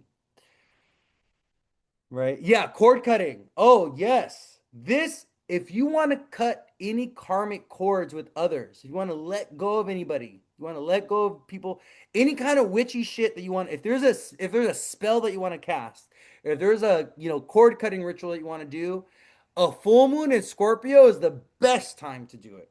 Especially when the sun's in Taurus, you know? Um, especially when like this Venus Mars energy is in the air. This is really good full moon to do any kind of clearing out of people of the past. I don't know why I'm doing this. I don't know where did I don't know where this came from, but I like it. I'm gonna keep it. I might do this again. I don't know. This feels good. I don't know. I like this. This feels good. I don't know where that came from, but it's a really good full moon for that. Okay, really good for full moon for doing any kind of spell work or clearing things out or releasing things. I also would say because the sun's in Taurus, this is a good full moon to declutter your life, to clean things up. So like if you have old clothes, if you have just like stuff, like clutter in your house that's taking up space, like old things, things of old that you've been holding on to because you have some kind of emotional attachment to it or reminds you of something, clear that stuff up. Let that shit go. Donate it, throw it away, give it to somebody. Literally get rid of stuff. Clear. This is a good full moon to just create space in your life by getting rid of things. You know, the sun's in Taurus. Taurus is objects, the material world. You know, the things that we own. Um, and the axis of Taurus and Scorpio has everything to do with hoarding. I guarantee you, if we looked at the charts of hoarders, you know what we would find? We would find Cancer placements, Taurus placements, Scorpio placements. Yeah, mostly Cancer, Scorpio, and Taurus. Those are signs that love hoarding. They love holding on to things. It's because what is hoarding, right? What is hoarding? What is it? What is hoarding? Hoarding is projecting our emotional attachments onto objects and things. So when people hoard, they're the actual physical hoarding is an emotional projection. So I want you to understand they're actually hoarding emotional experiences and memories and trauma that's being projected onto the material world. So when people are surrounding themselves with trash, garbage, with pointless things that they feel emotionally attached to, is because inside themselves they're hoarding traumatic emotional experiences. They're hoarding their trauma, they're hoarding things of the past. And the hoard that they're living in, all the material shit that they're surrounding themselves with, that they've attached themselves to, okay, is a projection of what's of the emotional shit within themselves that they're hoarding. So this, and the signs that love to hold on to things of the past are Scorpio, Cancer, and Taurus. Okay, my grandmother is a hoarder. If my grandmother didn't live with like us and my mom and my dad, I guarantee you if she lived by herself, she would just she would just have a house full of shit, just full of shit, of pointless stuff, stuff that's not even needed, right? But what does she have? She has Saturn and Jupiter in Taurus. My grandma has Saturn and Jupiter in Taurus. She has Taurus energy. And a lot of the stuff that she's holding on to has a lot to do with the emotional bullshit that she hasn't processed. Oh yeah, yeah. It also yeah. That's also part of it. Yeah, but it's also it's but it's the same thing though. It's it's it's an emotion. Fear is an emotion, right? Fear is an emotion. So the fear of not having also is a trauma response. The fear of poverty, right? The fear of I'm not good enough. The fear of you know not having is really what it is. That also brings hoarding, right? Taurus. It's when we have a trauma with the material world that we give an overemphasis to it, right? We place too much importance on material things. And we see this all the time. People, when we have a traumatic relationship with money, when we're afraid of money, when we have a lack relationship with money, we're going to go ahead and hold on to the material things and we're going to give them too much value because of this kind of over importance that we're putting on the material world, right? But it's still trauma, it's still fear, it's still an emotional attachment, right? It's still an emotional attachment. So sometimes we hold on to things because they belong to someone or belong to a certain chapter of our life or a certain part of the past, right? But sometimes we're holding on to things because we want to substantiate something in our life. We want to feel worthy, right? All the stuff that we fill our life with makes us feel valuable, makes us feel like, oh, like I'm important, or oh, look at me, how special I am. That's why luxury, is like a thing. That's why like luxury cars and luxury fashion is like a thing because it's a status symbol, right? When we are able to buy something or purchase something that is very valuable in the eyes of others, or it's like deemed luxurious or whatever, we're compensating for something within ourselves, right? It's like we're buying that thing of value because inherently we don't feel valuable or worthy, right? So we want to wear it on the surface level. We want to feel, oh, look at how worthy and special I am. Look at this Rolex watch. Look at this Lexus that I'm driving. Look at this. But it doesn't mean anything because when you take off the clothes, when you step out of the car, okay, when you're no long when you remove the luxury and you're standing in front of the mirror naked, you're just a human like everyone else. All that money, all that, it don't mean nothing. It don't mean nothing. But I want you to understand, right? Like people that when we have this kind of like relationship with the material world where we use it to compensate for a lack of intrinsic sense of worth or value, right? Like it's a reflection of our lack of self-worth. Like the most insecure people are also the richest and wealthiest people, right? And they hide behind luxury. They hide behind the material world, right? They're hiding their insecurities. They're hiding their depression. They're hiding. That's why. Why do you think suicide rates are so much higher for the wealthy? Do you guys know this? Do you know that wealthy people commit suicide at nearly double the rate of people that are not wealthy? Why do you think that is? Because they're hiding their mental health issues, their depression, their insecurities, their low sense of self-worth and self-esteem. They're hiding it. They're hiding behind the luxury. They're hiding behind the material world, right? And they're thinking that those things are going to fill them up deeply inside, but no, it doesn't. What does it do? It actually makes you feel more empty. It makes you feel more lonely. It makes you feel more disconnected from yourself because you are not those things. And the universe and spirit and the divine is going to teach us this. It's going to tell us this over and over and over again. You know, you are not the material world and you can't take it with you. Nothing was going to come. The way you come into this earth is the way you're going to depart. You came with nothing, you're going to leave with nothing. And that's the truth. So don't get too attached and don't place too much importance on these things. Things come and go. They do. The material world comes and goes. Trees, they grow and then they die and then they're gone. Look, all you have to do is look to nature to see what the natural order of things is. Especially in relation to the material world. We tend to think that the material world, that things are permanent and static and things don't change and we're gonna have this forever. No, that's just not the truth. That's not the nature of reality. That's just not true, you know. So, anyways, let me get off my. You got. I always, we start off with the astrology, and all of a sudden, 5 minutes later, we're in church, and I'm over here giving y'all a sermon, referring you to scripture. Like, anyways, getting back to the full moon in Scorpio, I just want you guys to be mindful of this energy of like truth coming out, though. Revelation. Secrets coming to the surface, deceptions coming to the surface, what is hidden being revealed.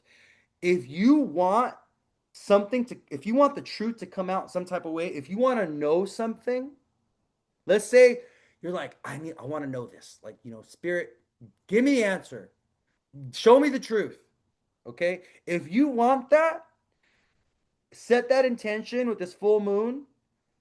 Pose that question to the give the moon permission to show you the truth. And I guarantee you, in the next 2 weeks during this full moon cycle, the full moon will reveal it to you. Will reveal the truth. You know, it's a full moon in Scorpio, my loves. Everything hidden, everything unseen, everything scary, everything traumatic, everything dark, everything ugly gets revealed and comes to the surface. Full moons reveal things, right? They show us the truth, especially one in Scorpio, right? But it is the moon fallen in Scorpio though. The moon is just like the sun is a luminary, is a life bringer, right? The moon and the sun, they bring life. Leo and Cancer, the sun and the moon, the planets of the mother and the father, the planets that are responsible for creation. The sun and the moon, they come together and they make babies. Father and mothers come together and they make babies, right? But when the moon is in Scorpio, a sign of death and endings, we don't get life. We get death, we get transformation, we get endings. So this is not a life bringing or a life bearing moon. This is a life transforming, a life changing, and a life ending moon. I just want you guys to think about that, okay? Because this moon, I think, especially for fixed signs, Taurus, Scorpio, Aquarius, Leo, is going to be a kind of transformative pivot point, and it's going to be an end point, but also a beginning point for some, depending on where you're at in terms of your transformation journey, where you're at, fixed signs. But it's going to be kind of like a transformation or a transition point or an ending point for people, you know. Well, my daughter's a Scorpio and she's my angel because of her I found out stuff about her own dad. She's my messenger on earth, set me free from him. Yeah, that's beautiful. Yeah. Kids get Scorpio placements from when children are born with Scorpio placements, it's because there's been some kind of deception or trauma or some kind of secret or some kind of betrayal between the relationship of the mother and the father. So when you have a child with Scorpio placements, you need to take a look at yourself and your relationship with your spouse because that's why they got it. That's your children. Our children literally inherit the karmic energy of our relationship with our spouse. You know, so if you are fighting and arguing with your spouse all the time, you're going to end up with a child that likes to fight and argue with you. If you are always like bossing around your spouse or your partner, you're going to end up with a child that's either going to get bossed around by a spouse or a partner, or that is going to boss around a spouse or a partner. It's this karmic recycling of energy that happens.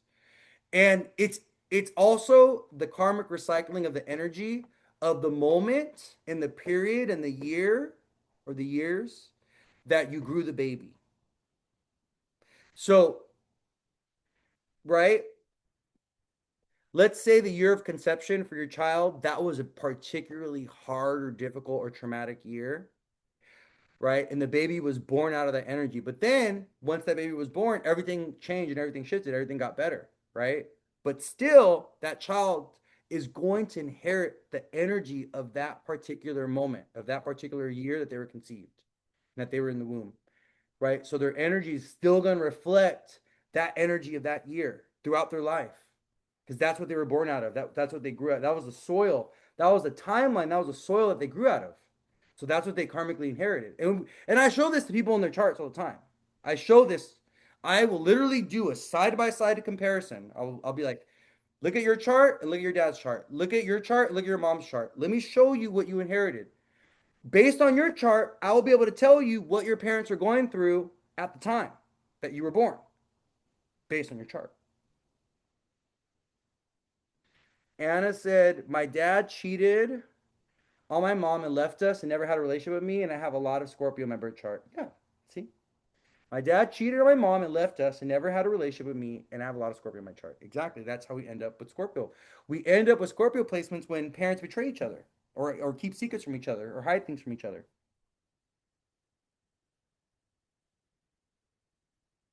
She's like, he does not love you, period. She told me. And sometimes you need to hear it like that, you know? Like you need to like let me tell you, as a Scorpio sun and Capricorn moon, I keep it real with people. I keep it real with you. I'm gonna tell you very clearly, this is for you, this isn't for you.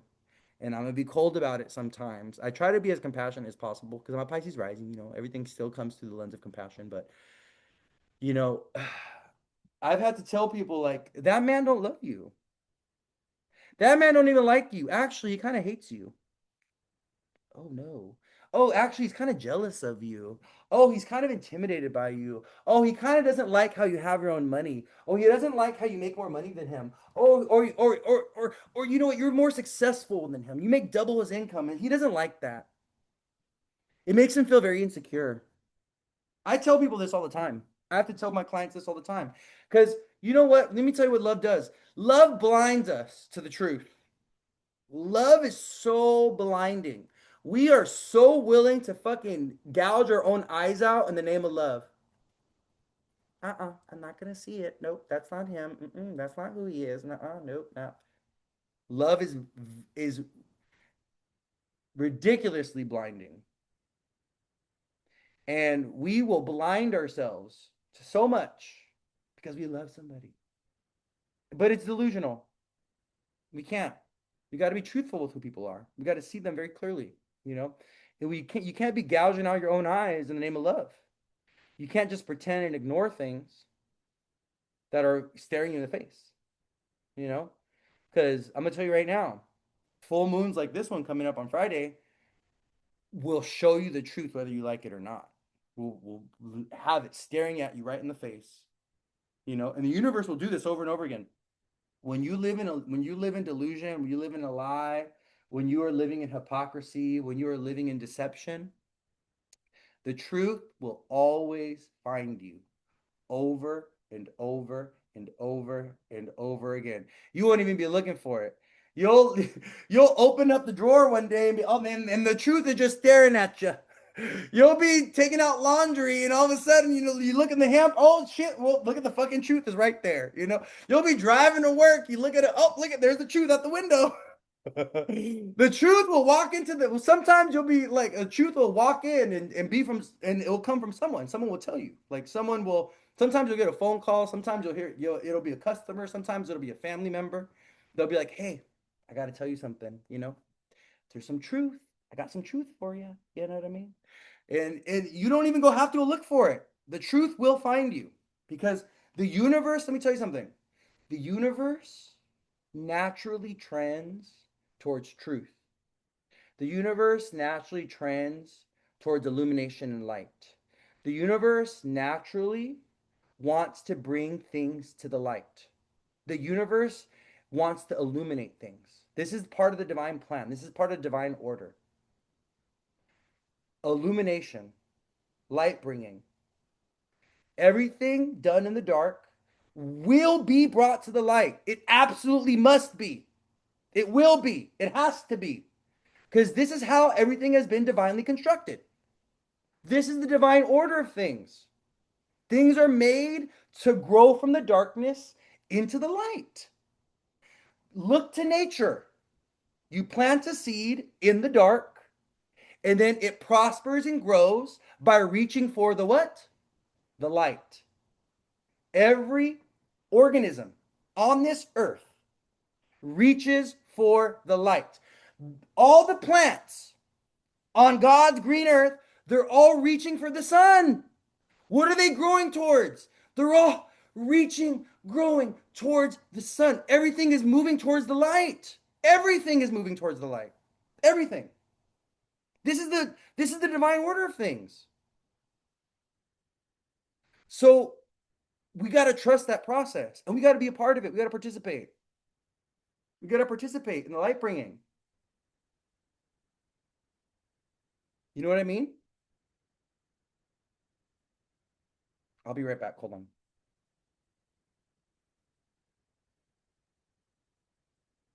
Okay. Are we back? Literally childbirth. Yeah. Childbirth too. Yeah.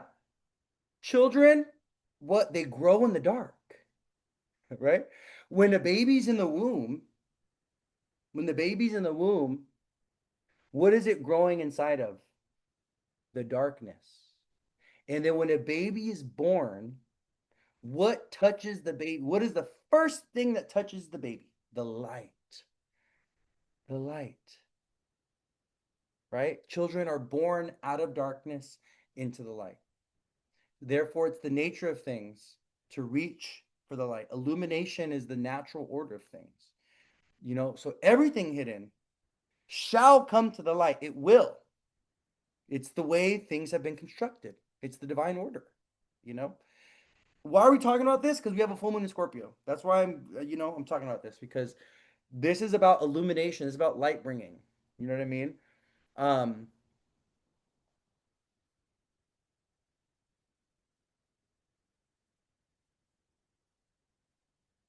the other thing I wanted to talk about, and when we die, we hope our souls find and go to light. Yes, our souls do. The light, it cannot miss us, unless we're real lost. Okay, like it'll be really hard to miss the light. Okay, unless you're a vampire, you can't stand the sun. Yeah. So the other thing I wanted to talk about with the full moon is the eighth house Venus. So if you put a Scorpio on the rising, what you get is Gemini in the eighth house. And this is where Venus and Uranus are now in. They're both in Gemini. But with the full moon in Scorpio on the rising, in the eighth house, we have Venus. And so with Venus being in the eighth house in Gemini, you know, and Venus being eighth house energy, there could be a lot of stuff around trust and deception and truth. There could be a lot of um, emotional relational stuff that comes up for people, especially with stuff in regards to the past or regards to like trauma or the ways that we've been betrayed. The eighth house Venus energy is amplifying the full moon in Scorpio energy because the eighth house is also connected to Scorpio, right? Like energetically speaking, the eighth house and the sign of Scorpio have a lot in common. So with Venus being in the eighth house, there could be things about merging. So this doesn't have to be negative though, because this could also be extremely positive. Because the eighth house Venus energy with the full moon Scorpio could be like, you know what? We're going deeper into our relationship. We're merging, we're as a couple or as a connection or as a friendship or whatever, our relationship is evolving and it's changing and it's going into the next phase, right? And many people are kind of like at that place right now. And I feel like this full moon in Scorpio is going to be activating some of that energy for people of kind of like, all right, what's the next evolution of our relationship? What's this next phase that we're stepping into, right? How does our relationship, our connection need to like die or be reborn? And it doesn't have to be like a bad and negative thing. Sometimes it's just literally like, okay, it's time for us to get married, or it's time for us to buy a house together. It's time for us to merge finances. It's time for us to have our first baby. It's time for us to like, pull out a loan together. It's time for us to really invest in each other in some type of way. So this is kind of like it could be about this merging and this like going deeper into connection with someone. But it can also be about, separation and purging and letting someone go and releasing things of the past and stuff. Okay.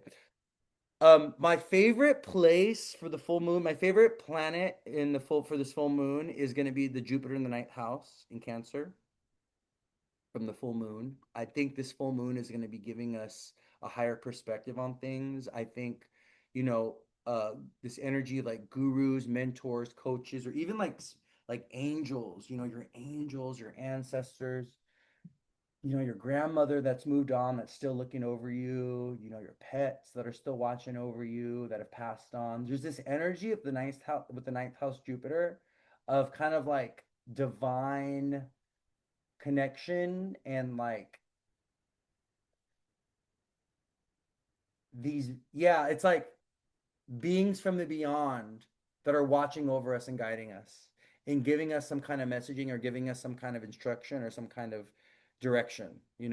So the ninth house Jupiter is giving me divine like instruction coming down from the divine, like you getting, like the birds and the numbers and like, you know, you getting like the 111s and you like, oh, I saw a cardinal, or oh, the caterpillar means something. And, like kind of like this energy of like being divinely guided or even messages coming from the beyond is going to be very, very strong during this full moon in Scorpio. I think the ninth house is the house of divination. So the ninth house is the house of the oracle. It's also the house of like the therapist, the mentor, the guru, the coach, um, your, our professors, like the wise people in society, the people that we look up to and we admire and we go to for spiritual instruction or spiritual guidance, whether they be embodied or disembodied, right? These can also just be spiritual beings. Like this could be your, your ancestors, your grandmother that passed away that's looking over you, or you can have a certain spiritual figure that's looking over you that you're very connected to. It could be Mother Mary, it could be Jesus, it could be the Buddha, it could be anything like this.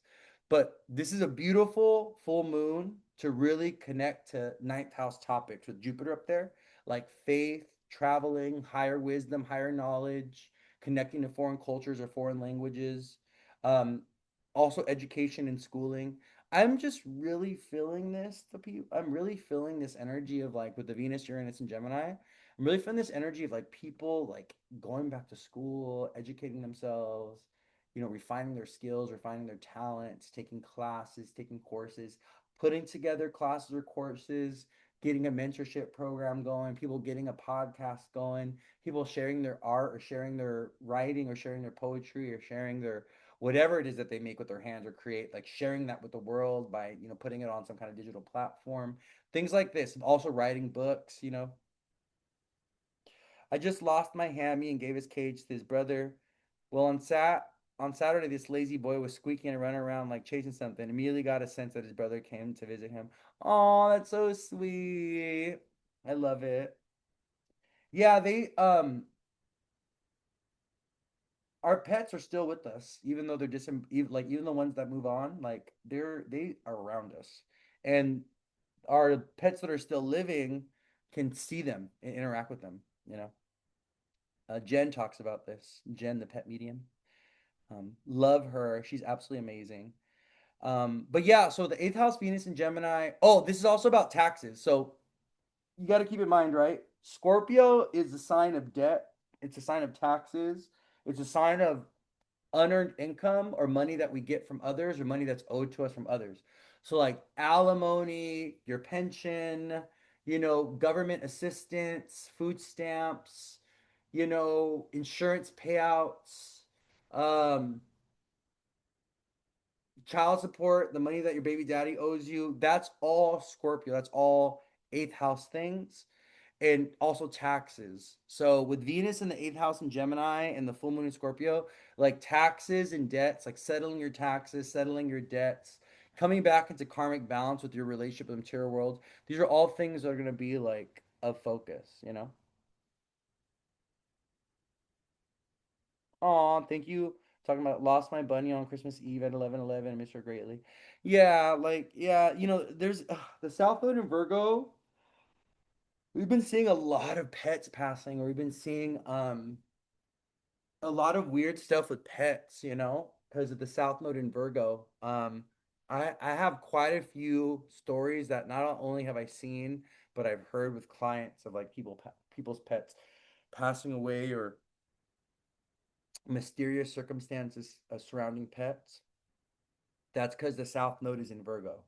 So, this full moon, we do have Mars, Mercury, and Saturn in the sixth house. So, you just want to be mindful of pets and um, I don't want to say violent things happen to pets. I mean, it's a possibility, but pets having like health crises with stuff like this. Yeah, like pets having a health crisis or pets, getting burned or having some kind of infection or some kind of disease. Just be mindful of this because I'm gonna tell you with this full moon, with the Saturn, Mars, Mercury in the sixth house from the full moon, there's gonna be a theme of pets, and we're gonna see like difficult stories with pets, and stuff like that.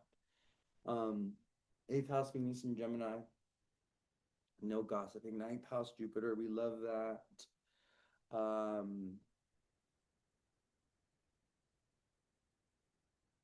Sun in Taurus, Moon in Scorpio.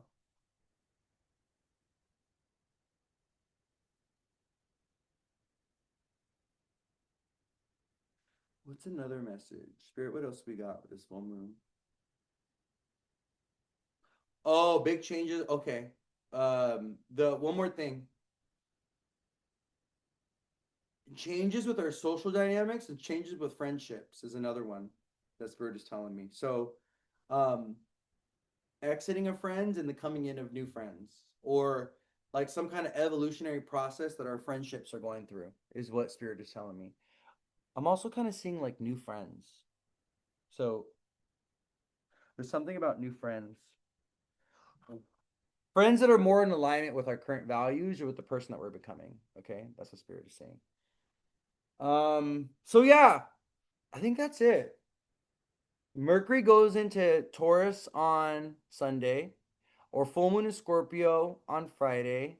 The moon's gonna be transiting Libra Tuesday, Wednesday, Thursday. The moon goes into Scorpio on Friday, Saturday, and then when does the moon go into Sag? On Sunday, I think. Let me see. And the moon goes into Sag on Sunday.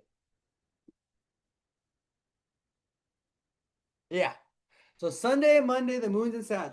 And the moon's in Sag on Sunday, opposing Venus and Gemini. Who is doing something very fun on Sunday? Sunday is looking messy. I'm gonna be honest with you. Um, I would be mindful if you are someone that likes to go out and party with a spouse. I would be very careful with that on Sunday with the moon in Sag opposite Venus and Gemini. It's because it's like a few days after a full moon in Scorpio, and there could be like weird jealousy stuff that comes up, or we could come up with like weird false scenarios in our head that we're not even seeing. Or there's gonna be. I will tell you right now on Sunday though, Sunday's a good day to go out and flirt.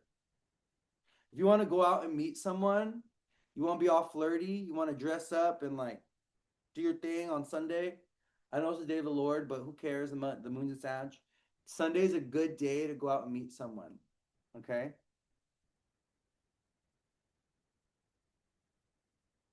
Good day to go out and do something fun or do something exciting.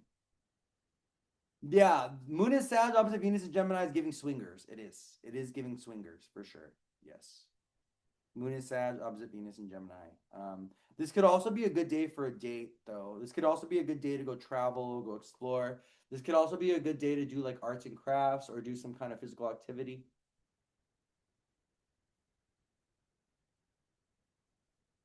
Yeah, the new moon in Taurus is going to be really good.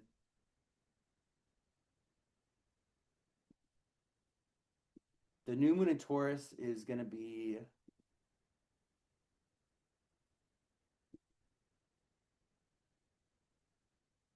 it's going to be better. The new moon in Taurus is on May 16th. We have Sun, Moon, Mercury all together. We have Venus 27 degrees Gemini. We have Jupiter sextiling that new moon. And the moon's also in its exaltation, right? It's exalted in Taurus. So it's going to be a really positive new moon. The new moon in Taurus is like the life after the death of the full moon in Scorpio. So the full moon in Scorpio is at 11. So the new moon in Taurus after the full moon in Scorpio literally feels like this energy of like renewal and like rebirth. You know, the new moon in Taurus is a very nurturing, very supportive, very grounding new moon. It's a really good new moon for setting for like doing abundance rituals or doing like manifestation work around the material world.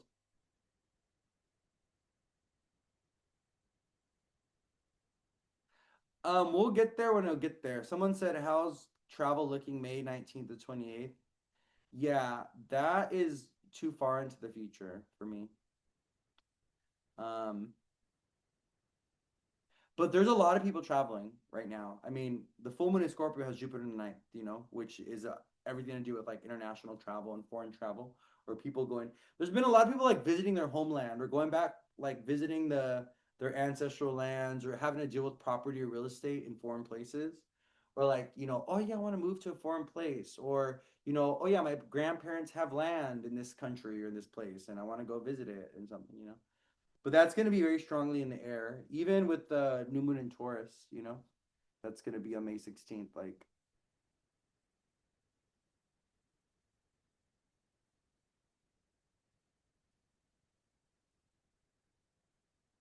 yeah, there's like a lot of like travel, vacationing this month, going into next month. A lot people are doing the Jupiter in Cancer. But yeah, the moon in Sag. So another thing I'm going to say about the moon in Sag, the moon in Sag is going to be a pretty positive transit going to next week because it's ruled by that exalted Jupiter.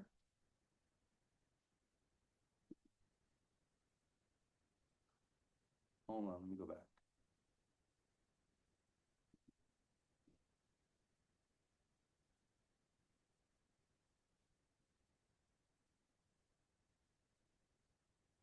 And it's opposing Venus. Oh, so that's okay. That's what this could be. So on like Monday, with as the moon separates from Venus, Monday, May 4th, there could be some very important phone calls or very important decisions that are made that are very positive for people. So what I was seeing is people signing a like contract, it's like either a new job contract or a new business contract, or maybe like they're signing for a lease, or maybe they're organizing their paperwork, or I don't know, something like this with the moon and Sag opposite Venus. But that's a really positive transit. It should be a really good transit. That's also going to be the day of our Jupiter Mars square. So I do feel like people are taking bold, courageous action next week towards like their own individual plans or towards like making some kind of like movement in some type of in their life. Especially cardinal signs, mutable signs. We're gonna feel this next week, but I'll talk about that again on Monday of next week. Okay. But yes, that's what I got for you all. So that wraps up our astrology of the week. So the moon wrapped up in Virgo today. The moon's gonna be in Libra Tuesday, Wednesday, Thursday. We have a full moon in Scorpio on Friday. The moon's gonna be Scorpio Friday, Saturday, going into Sunday when the moon goes into Sag. And moon's gonna be in Sag Sunday, Monday. Then Mercury goes into Taurus on Sunday as well. Okay. Um, there's going to be some communication woundedness this week. I will tell you, there's going to be some stuff that kind of comes out around like the ways that we silence ourselves, the ways that we like don't stand in our power of communication. because we're gonna have a Mercury Chiron conjunction on Friday, May 1st, on the day of our full moon in Scorpio. So what I will tell you is like this week, especially after the full moon, like speak your truth. Don't hold back on saying what you got to say. If there's closure that you need in terms of like communication with someone, send the letter, send the email. Like, this is a time where if you're staying silent or if you're not like speaking up, you're gonna be like really irritated and frustrated. You're gonna shut down. You're gonna get angry. You're gonna lash out, or you're gonna get very disimpassioned and feel very disconnected. This should be a time where we're really stepping into our power, especially the power of communication with Mercury and Aries and Venus and Gemini. This is a week that's really telling us to be confident in our speech and to be confident in our ability to ask the right questions and to communicate and to also to discern the information that we're receiving. So another thing I want to tell you guys is like you got to be very mindful of what information you're receiving and understanding that not all information is good information and not all information is truthful or accurate. There's a lot of misinformation happening right now. There's a lot of stuff around like conspiracies and a lot of, just gossip energy and, yeah, and just be mindful as you're navigating the information sphere, be discerning. Don't take everything as truth, really like feel into it and be like, is this ring true for me? Is this like giving me truth or is this giving me like, no, something's false, something is off, something is not, there's just something about it that's like not ringing true, right? Be mindful and be discerning with information right now because there's a lot of misinformation. There's a lot of deceitful information or even just false info that's around right now. And we just got to be very discerning with that, with the combination of Venus and Gemini and Mercury and Aries. You know what I mean? But yeah, stand in your power. Don't be afraid to tell people no. Be bold, be brave, be courageous. We still have Mercury, Mars, Saturn in Aries, right? With Neptune. And there's still Aries energy in the air, and we're feeling this call to build something new in our life. Many people are feeling this deep call to start building something new or start building from the ground up or to like redo their foundations. Like they're feeling like I gotta like deconstruct my foundation and like rebuild things from the ground up. Like many people are feeling like this call. And if that's you, if you're feeling that call, just be patient with the process and don't try to rush through this like moment of transition and change. Okay.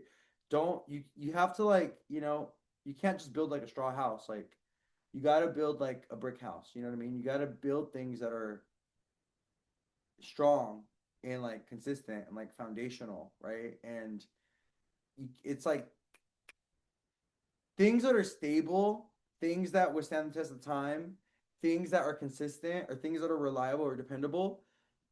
Even relationships that are reliable, dependable, they take time to build. Trust takes time to cultivate. Things take time. We live in a culture that is very fast and rapid that has a lot to do with like immediate gratification and like I want it and I want it now and like it has to be today and if it's not today then I don't want it. But the value of like patience and investment of time and like letting things grow over time, we've forgotten that value. We've forgotten how important it is to let things grow roots. It takes time for things to develop roots. It takes time for things to bear fruit. It takes time for things to grow and develop foliage. You don't get roots, vegetation. You don't get fruit. You don't get abundance. You don't get the fruits of the labor without time. It takes time for things to grow and bear fruit. It doesn't happen overnight. A lot of us, we want relationships to be like good and healthy and stable. We want to be deeply connected to someone within like a week or two. No, that's not realistic. It takes time to cultivate connection and intimacy and closeness. It takes time to build trust, right? And we got to remember this value. It's really important to remember the value of time and things, the investment of time that we put into people and things. Where are you putting your thoughts? Where are you putting your energy daily? Um, good things take time. Yeah, Saturn shows us that good things take time to build. And also, when things are built over a long period of time, they withstand the test of time. They don't dissolve or dissipate very quickly, you know. They're able to withstand the pressure of time. Not everything is able to withstand the pressure of time. Some things fold very, very quickly to the pressure of time. Some people, they fold very quickly to the pressure of time, okay? A little bit of pressure from Daddy Saturn, and oh, they're out. Oh, they're gone. Oh, I can't do this no more, you know? A little bit of hardship, things get a little rough, a little bit of little difficult, and they bounce, you know? We've kind of like forgotten this energy of like devotion and like devotional fortitude, you know, like eat like sticking through it, sticking together, staying committed even when things get hard or difficult. Like we're so quick to just give up and like let shit go and like, you know, and we've like really lost this like devotional quality of like sticking things through and like working through things, you know. We really lost that quality. We need to reclaim that. We need a little bit of that back because that's also that is so important, you know. That quality is very like staying power, like developing staying power, you know. People have very weak staying power nowadays, you know. They're so quick to move on to the next, but that's an issue with our culture. It's like the instant gratification culture. It's like I expect you to please me. I expect you to be the perfect person for me. I expect you to like love me. I expect you to devote yourself to me like today. Like, you know, it's like no, it takes time for people to get to that place where they're going to be like, you know, fully trusting and fully devoted to you and fully loyal and fully committed. It takes time to build connection, intimacy. Those things don't happen overnight, you know? It's the illusion of options. Like there's always something better. Yeah. And that also feeds into that. Also, what I was saying in the beginning with the tarot reading, this idea that there's like this happy ever after, you know, like there's something always, there's something better for us. Oh my, this, but it's illusion, it's fantasy, right? The grass is always going to be greener on the other side, right? Like, and are we always going to be searching for, like, when is the grass ever going to be green enough for you? You know, when is the grass going to be greener? Are you always looking for the grass is greener, right? When are you going to just be happy and satisfied? Be like, look at this beautiful grass that I've grown here. You know what I mean? We have this like restlessness associated with this pursuit of like perfection that's like a fantasy or the pursuit of happiness or the pursuit of like the happy ending. And it's delusion. It's just not real. It's we're lying to ourselves if we think that we're gonna get to a point of our life where every problem is solved, where everything is perfect, where like it's never gonna be like that. So we got to get that out of our head, you know. We got to get that out of our head. The more that we are able to be honest with this truth that nothing's ever going to be perfect. No problem is ever going to be fully solved. There's that happy ending is just not real, right? The more quickly that we can accept that truth, okay, the more prepared that we are for our lived experience and the more fully that we can, you know, be joyful and be present for our day-to-day lived experience, right? And we can be gracious and grateful for what we do have and where we are currently, right? Like that's the other thing is like this the grass is always greener thing is also makes us feel very resentful and really jaded about our current position because we feel like things should be better, you know? Things should be better. I should be happier. I should have more money. I should be more successful, right? We do this thing where it's like in pursuit of this kind of like fantastical happy ending, our current position where we're currently at in our life, it's we are like, oh, it's imperfect, or oh, I don't want to be here, or oh, this is not good enough for me. We lose that kind of gratitude and that appreciation for what we do have and where we are currently, right? So, um, be grateful for what you have, you know, be truly grateful. You don't just like speak it. You got to feel it, you know? God knows our heart.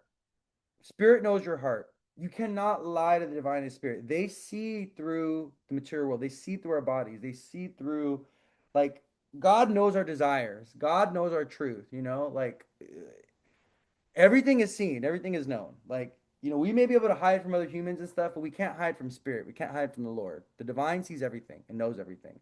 and knows our they God knows us better than we know ourselves. Okay? You don't even know how many hairs are on your head. But you know who does know that? You know who knows how many fucking hairs, the exact number of hairs on your head? The Lord does. Every one of your hairs on your head is numbered, counted, there's been an accounting done of every hair on your head. That's how important you are. That's how important you are. Every hair on your fucking head is accounted for. You don't even know that. You don't even know that. You don't even have the answer to that question. But God does. Spirit knows.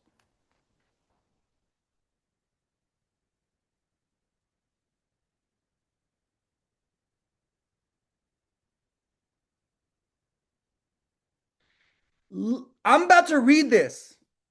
Luke 12:7. Listen to this. I got to get to my version of the Bible I like, though. I don't like the King James version. Ugh, I don't like that. The like old English language. I do not like that Bible. I like the NIV version, the New International Version. Where is it at? Here it is, right here.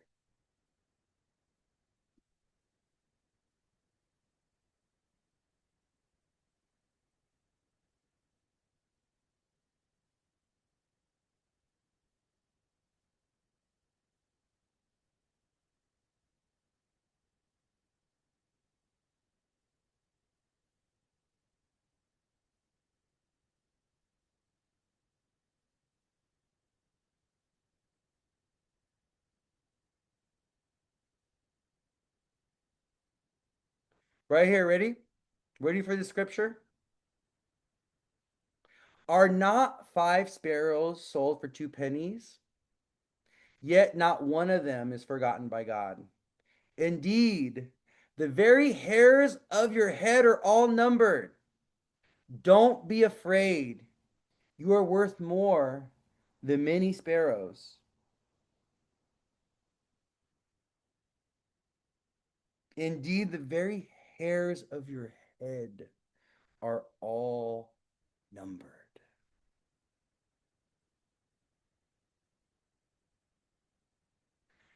The divine and spirit has knowledge and answers and information that you don't even know and you're never going to know. And that's beautiful. That's a beautiful thing because you know what that tells us? We are so deeply loved and so deeply watched over. We're so deeply cared for. We're so special, but we blind ourselves to this.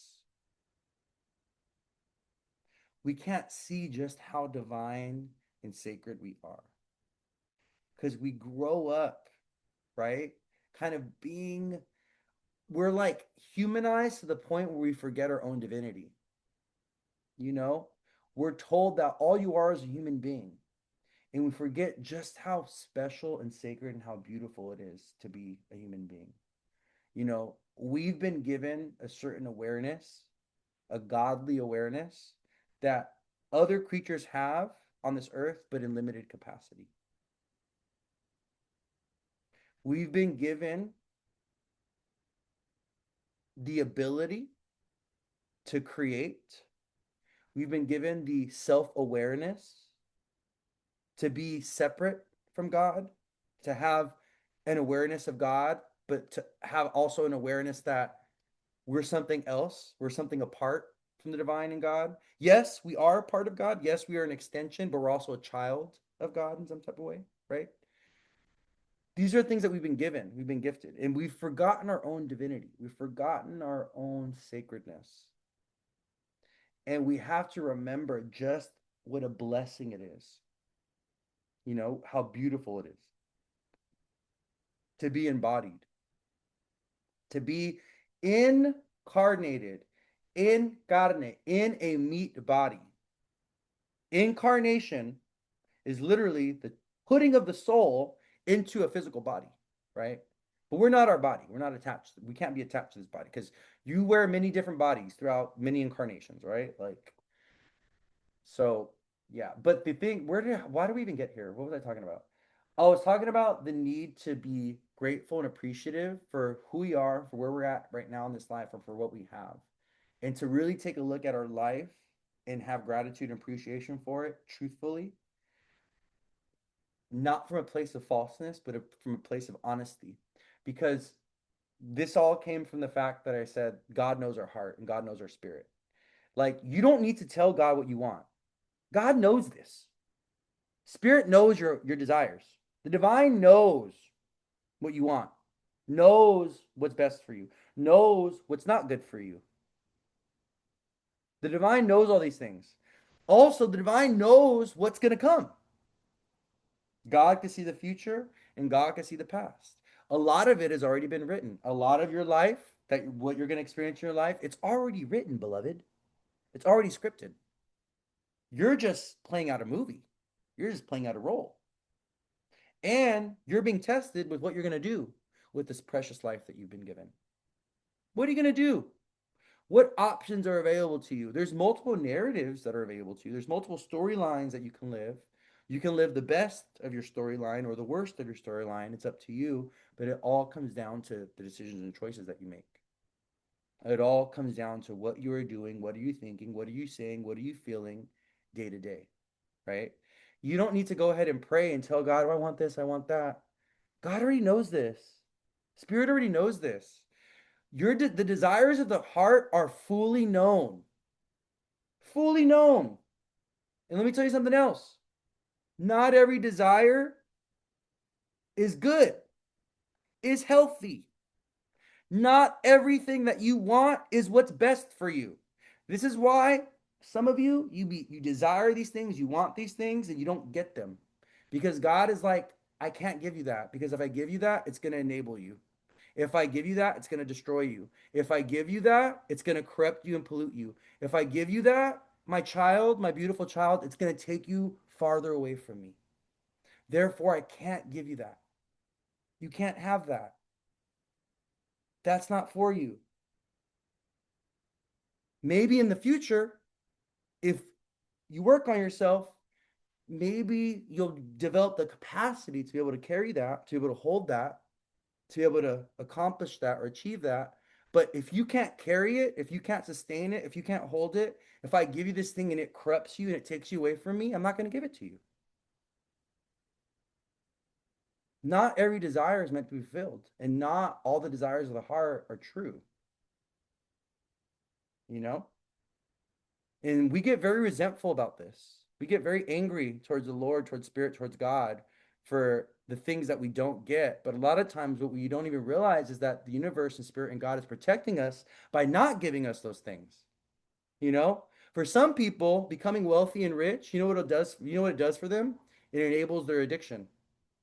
So they get all this wealth and all this money, and what do? They self-destruct. And we see this with celebrities every day. You know, fame, success, money, power. Be careful for asking for these things. Because if God gives them to you, okay, those things are very heavy to carry. They come with a lot of burden, a lot of responsibility, and they have the power to corrupt the spirit and the soul. Power, money, fame, these things are a test. A lot of times, our blessings, what we think is a blessing, is actually a test. Oh, you won the lotto? Oh, that's a blessing. Oh, that's great. No, actually, you're being tested. What are you gonna do with this money? What are you gonna do with it? A lot of people don't realize that they think it's a blessing, and no, it's a fucking test. And a lot of people that win the lottery, you know what? They end up more broke than when before they had money. They end up worse off than before they had the money. Now they're in debt. Now they owe the IRS. Now they have to go to jail because they have to file bankruptcy, and they have less. They end up with less when they were given more. Because why? They didn't have the capacity. They didn't have the capacity to carry it. They didn't have the spiritual fortitude and the spiritual wisdom to sustain it and to hold it. right? So that's why we got to be mindful of what we desire, what we're asking for. And not everything that we ask for is going to be given to us, because sometimes what we want or what we desire is absolutely not good for us. And so we have to, this is why like building a strong relationship with spirit and the divine, cultivating that connection with your guides is so important, because your guides are going to show you and tell you like, this is for you, this isn't for you. I like this for you, I don't like this for you. We, move in this direction, stay away from this person or stay away from these people. We got to develop that relationship with the divine and spirit, that kind of intuitive connection to spirit, that intuitive relationship with the divine. Because when we have that relationship, like it guides us like a compass, and it makes our lived experience so much easier, so that when we go through rejections, failures, denials, losses, spirit will tell us the why, or will show us the why in retrospect a lot of times, or even afterwards in, if we do like in, if we kind of spiritually analyze it, or we kind of understand it from a higher perspective afterwards, we'll be like, oh wow, that's why that happened. Oh wow, that's why I went through that. Oh, that's what that taught me. And they feel worse because they came up and fell back down too. Yeah, you know. I just wanna like share these ideas with you guys, because I feel like there's a like the whole purpose of spirituality and the whole purpose of the spiritual journey is to to live the right way. Like there's a right way to live. There's a right way to be human. You know, that's what the Buddha was teaching us. That's what Jesus was teaching us. That's what, the Vedas, all the Hindu sages, they're all teaching us how to be a good human and how to live righteously, how to live a good human life, how to live appropriately. That's all spirituality is. Spirituality is being a good human and good living, living a life that is aware of the divine and spirit, that has a relationship with and an awareness of God, of the divine, of the interconnectedness of the all, right? And understanding that any little action that we take, anything that we do, it casts a stone and it leaves a ripple effect. You know, your actions, your energy, your movement, your activity, your create, whatever you do, whatever you say, whatever you're thinking, it has a, it ripples out. It ripples out into the world. It ripples out into the world. Any little thing that you do, you don't even realize it, how your energy is impacting others and impacting the world around you. Some of us are very in tune to this and we're very aware. And some people are using, they're using the antenna they've been given by the creator to influence a lot of people and to impact a lot of people's lives, where other people are very, very shut down from their own individual power and their ability to connect to others or their ability to impact others. We don't even realize just how powerful we are and just how much of an impact we have on those around us. You know, we really have to see it. We have to see it. We're very, very powerful beings. And when we really step into the higher vibration of our ego and our identity and our light, our sun energy within us, you have the power to bring illumination and healing and life into others, like, and I see this with my work every day. I mean, I see this with my work every day. You know, I'm helping people transform and change their life and helping them shift their energy and helping them get into a higher vibration with the work that I do, you know, whether they realize it or not, they don't even know. A lot of times my clients don't even realize like we're doing like deep level kind of like soul work and we're kind of shifting energy, and I'm helping them through that by presenting them information, by helping shift their perspective. My goal with my readings, my work is always to expand people's minds and to get them to see their life and see themselves from a higher perspective, from a different perspective that kind of frees them and liberates them from the constraints or the confines of what they think is normal or of what their lived experience has been, you know? And I think that's the beauty of things like astrology and tarot and the spiritual path is it really shows you, it creates space in your life and it allows you to kind of like grow into the best version of yourself or to experience the highest vibration, the highest potential that your life is capable of. You know what I mean?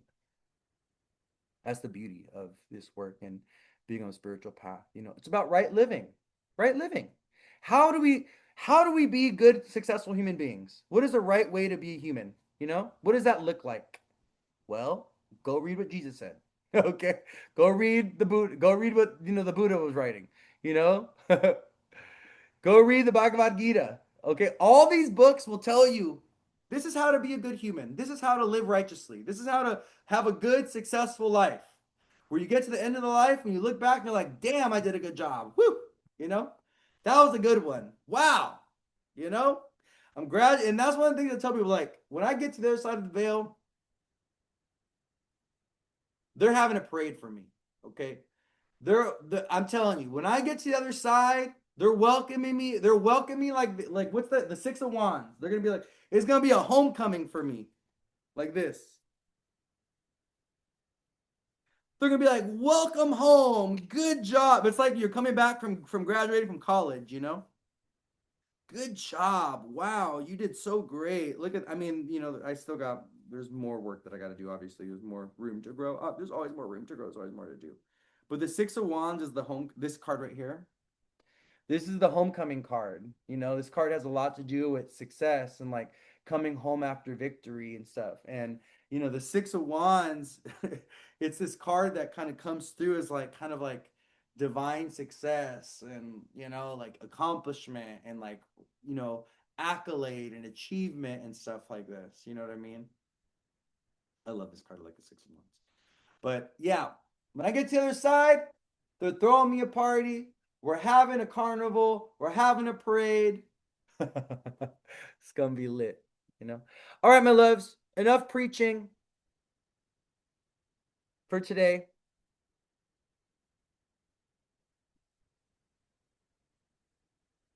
Remember that every hair on your head is accounted for. So do not worry.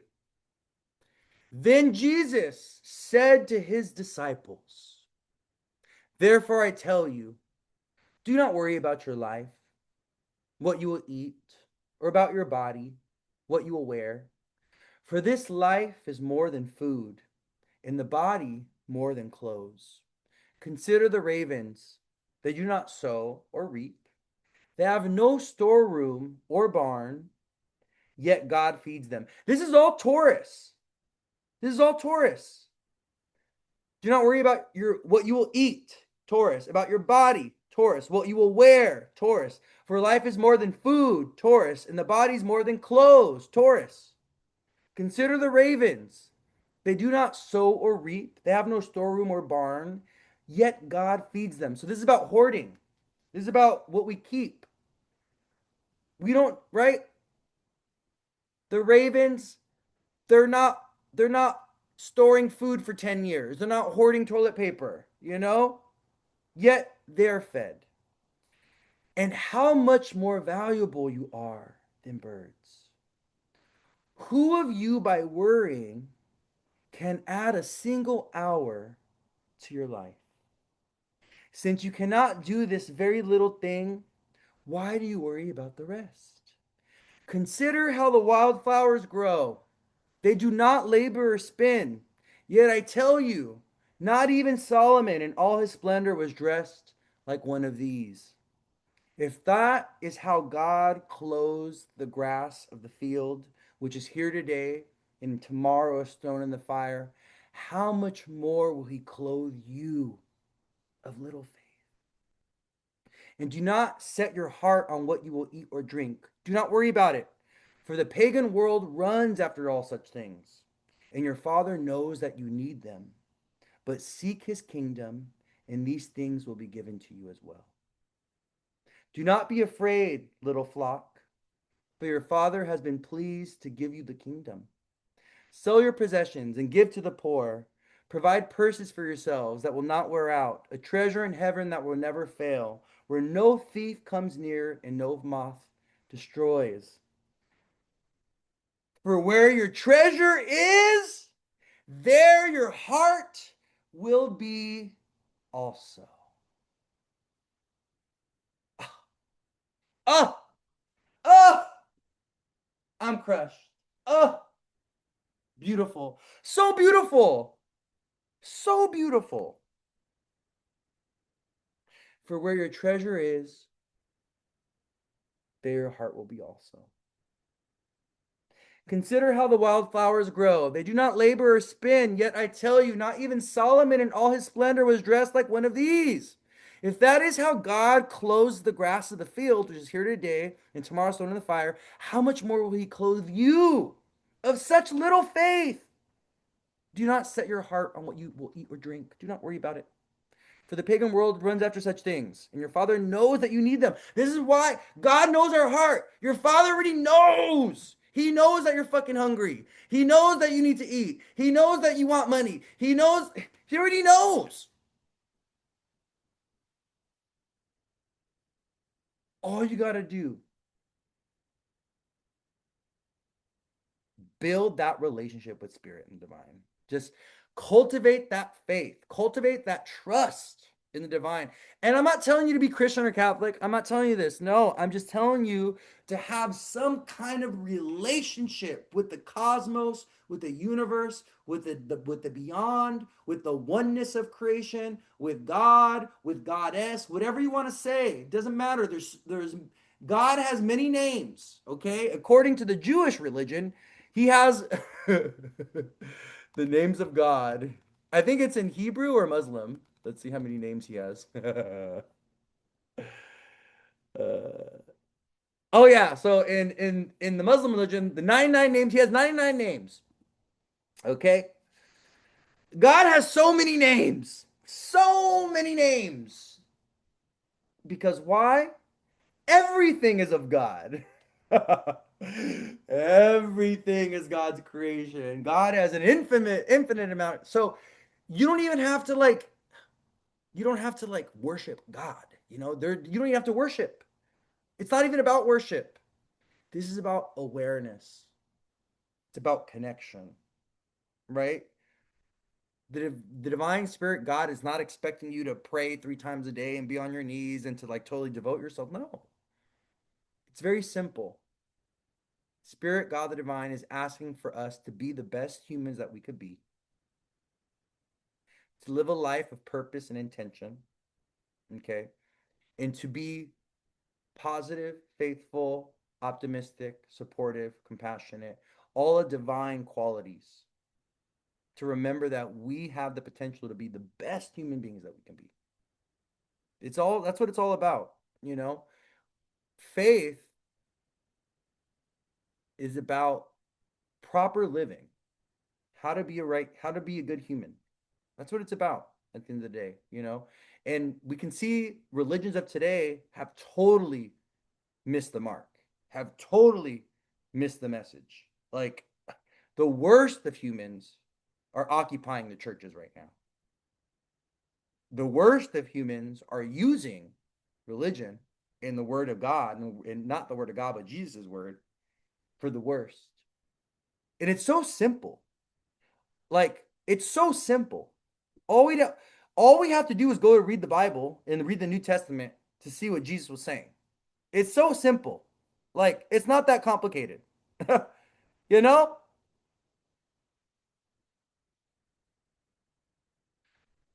Everything about the rich and about the corruption of the rich and the rich being, and God not opening up the gates. It's in the Bible. It's in the New Testament.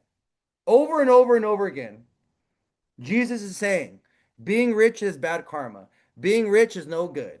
Being rich pollutes the spirit and pollutes the soul. Like he says it time and time and time and time and time again. Go read it for yourself. It's very clear. It's no very clear. You know? What's baffling to me is that these people go to church every fucking Sunday and they're like reading this text and they're just like, well, not me. I must be the exception. Like, no, you fucking hypocrite. No, you are going to be judged even harsher for being a hypocrite. Because if there's one thing that Jesus does not like, and he's very clear about this, okay, when he's talking about the Pharisees, He does not like hypocrisy. He does not like a hypocrite. That is his trigger. I swear. Jesus was a very angry man. That's another thing that people don't understand. Go read the new, if you read the New Testament, Jesus was mad all the time. He was very angry.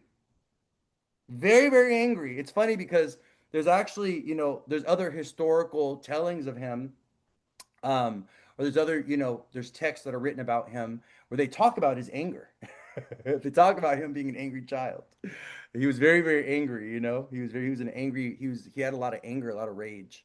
But it was like sacred divine rage because he was just so like in shock and so disappointed in the way society was, in the way, the Pharisees were treating, the common person. Yeah, he was angry in here. Yes. He was angry in here. Yeah. But he was angry. He was mad. He's pissed off. He's always yelling, in the New Testament. If you go and read it, you know what I mean? Look what he says right here. Look at this is Luke 12. Look what he says. Look at this. And then I'm gonna go because I have to go eat. I'm gonna go, but we're doing some Bible study right now, okay? So, warnings and encouragements. Meanwhile, when a crowd of many thousands has gathered, so that they were trampling on one another, Jesus began to speak first to his disciples, saying, be on your guard against the yeast of the Pharisees, which is hypocrisy. There is nothing concealed that will not be disclosed, or hidden that will not be made known. Be on your guard against the yeast of the Pharisees, which is hypocrisy. There is nothing concealed that will not be disclosed, or hidden that will not be made known. What you have said in the dark will be heard in the daylight. What you have whispered in the ear of inner rooms will be proclaimed from the roofs. I tell you, my friends, do not be afraid of those who kill the body, and after that can do no more. But I will show you whom you should fear. Fear him who, after your body has been killed, has the authority to throw you into hell. Well, that, we got this. There's this whole philosophy that I have about hell, and this whole philosophy about, the teaching of Jesus and the incorporation of hell and all this. And we'll talk about that one day. So you can omit that part, okay, is what I'll tell you. Just omit that part. Yes, I tell you, fear him. Are not 5 sparrows sold for 2 pennies? Yet not one of them is forgotten by God. Indeed, the very hairs of your head are all numbered. Don't be afraid. You are worth more than many sparrows. Okay? So it's important to understand that after this lifetime, after we go back to the other side of the veil, and this is in not only, this is like in many spiritual texts, this is in the Vedas, and this is also in Egyptian mythology or ancient Egyptian religion. Once we pass away, we all face judgment. So we all have to go and encounter Judgment Day. And this, there's a lot of religions that believe in Judgment Day, even Christianity, right? But they're thinking that it's like the Christians are thinking like, oh, Judgment Day is gonna be like this thing where all, the good humans, they go back to the side of the veil, and the rest of the human, the humans that didn't pass judgment are gonna be. That's not how it works. No, that's not how it works. When you pass away, you have to take a look back at all your life, and you are going to get judged and scored based on how you performed in your life. And they're going to look at everything. They're going to look at how you treated people. They're going to look at what you did with your money. They're going to look at your relationship with your kids. They're going to look at your relationship with your spouse. They're going to look at the way you treated your body. They're going to look at the way you treated they're going to look at all the decisions, all the choices of all the interactions, everything. The impact that you had on the earth and the impact you had on other people's lives. And you are going to be judged accordingly based on if you left a good impact or if you had a negative impact. If you had a negative impact, well, guess what? You're accumulating karma. You're going to come back and you got some lessons to learn. If you had a good impact, congratulations, golden sticker. You get to evolve. You get to move forward. You get to move up. And you accumulate what we call dharma, which is good karma, good qualities. So that's why it's in your best interest in this lifetime, at all times, to treat people with kindness and respect and with love and tenderness, especially those that you love dearest. Because I'm going to tell you one thing. When you go back to the other side of the veil, and this is something Edgar Cayce talks about, and I've talked about this before, you're going to have to go and relive your life through the lens of everyone that came into contact with you. So when you are retroactively looking at your life, once you go back to the other side of the veil, you know what happens? You have to take a look at your life through the eyes of everyone that you came into contact with. You're going to have to look at yourself through the eyes of your kids. You're going to have to look at yourself through the eyes of your spouse. You're going to have to look at yourself through the eyes of your parents. And you're going to see the truth of who you are. You're going to be shown yourself very, very clearly. The ego, the identity that you were covering up, that was hiding and masking the way that you were, guess what? It all gets deconstructed. And you're going to have to see yourself through the eyes of everyone that you came into contact with. And this is about every person that you hurt as well, every person that you offended, every person that you cheated, that you deceived, that you said something negative or painful to. You're going to have to experience what you did to others from their perspective. So when you cuss that person out and you hurt their feelings and you whatever, guess what? You're going to be in their shoes feeling exactly what they felt from their perspective, where you're having experienced what you did. So guess what happens? With those that murder others, guess what happens? When someone kills someone else, when they go back to the other side of the veil and they have to go and do their life review, they're going to have to bear witness and see themselves getting killed through the other person's eyes.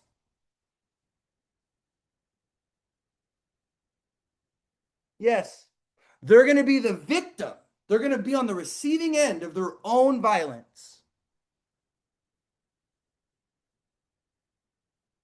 in that retroactive period when they're having to reflect on their life and look at their life through the lens of others. They're gonna have to see the person that they murdered getting murdered through their victim's eyes. Yes, this is what happens. I actually had this come up in a past life. Uh, I did a with my mentor Therese. We did a past. We were doing like a past life regression. We were doing a past life regression meditation where we literally dropped in. So it was a guided meditation where we dropped in from a cloud into a past life. Okay. And let me tell you what I experienced because it was so profound. I was like all emotional. So let me tell you what I dropped into. Okay.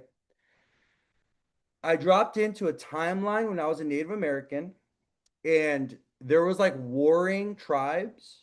And I was like a spiritual guru person. And I was a my brother was the tribal leader and he was a conqueror. He was like a conquer energy. Like he wants to conquer these other tribes and all this. But I was like nonviolent, peaceful. I was like, the spiritual guru. I was like the shaman. Okay. My brother was like the he was like the king or the lord, or he was like, the tribal leader, where I was like the shaman. We both had different authority, right? And I was very not, I've always been a non-violent spirit. I've always been like a non-violent soul. Oh, no, actually, no, that's not true. Spirit told me, nope, nope, nope. Actually, that's not true. They're like, actually, no, that's not true. Anyways, they corrected me real quick on that. Um, in that lifetime, I was a non-violent soul, but we went to war. So when I dropped from this cloud, what I saw was me as a warrior, reluctantly. I didn't want to go to war, but I was doing it because I love my brother, because I didn't want to go against my brother's authority, and because I want, like, I've always been this kind of like a yes man person, like a compromiser yes man type of person, like, where I don't stand up for my values or assert my values. And in that lifetime, I was supposed to stand up to him and tell him, no, we shouldn't be going to war, but I didn't. So when I dropped into this life, let me tell you what I saw.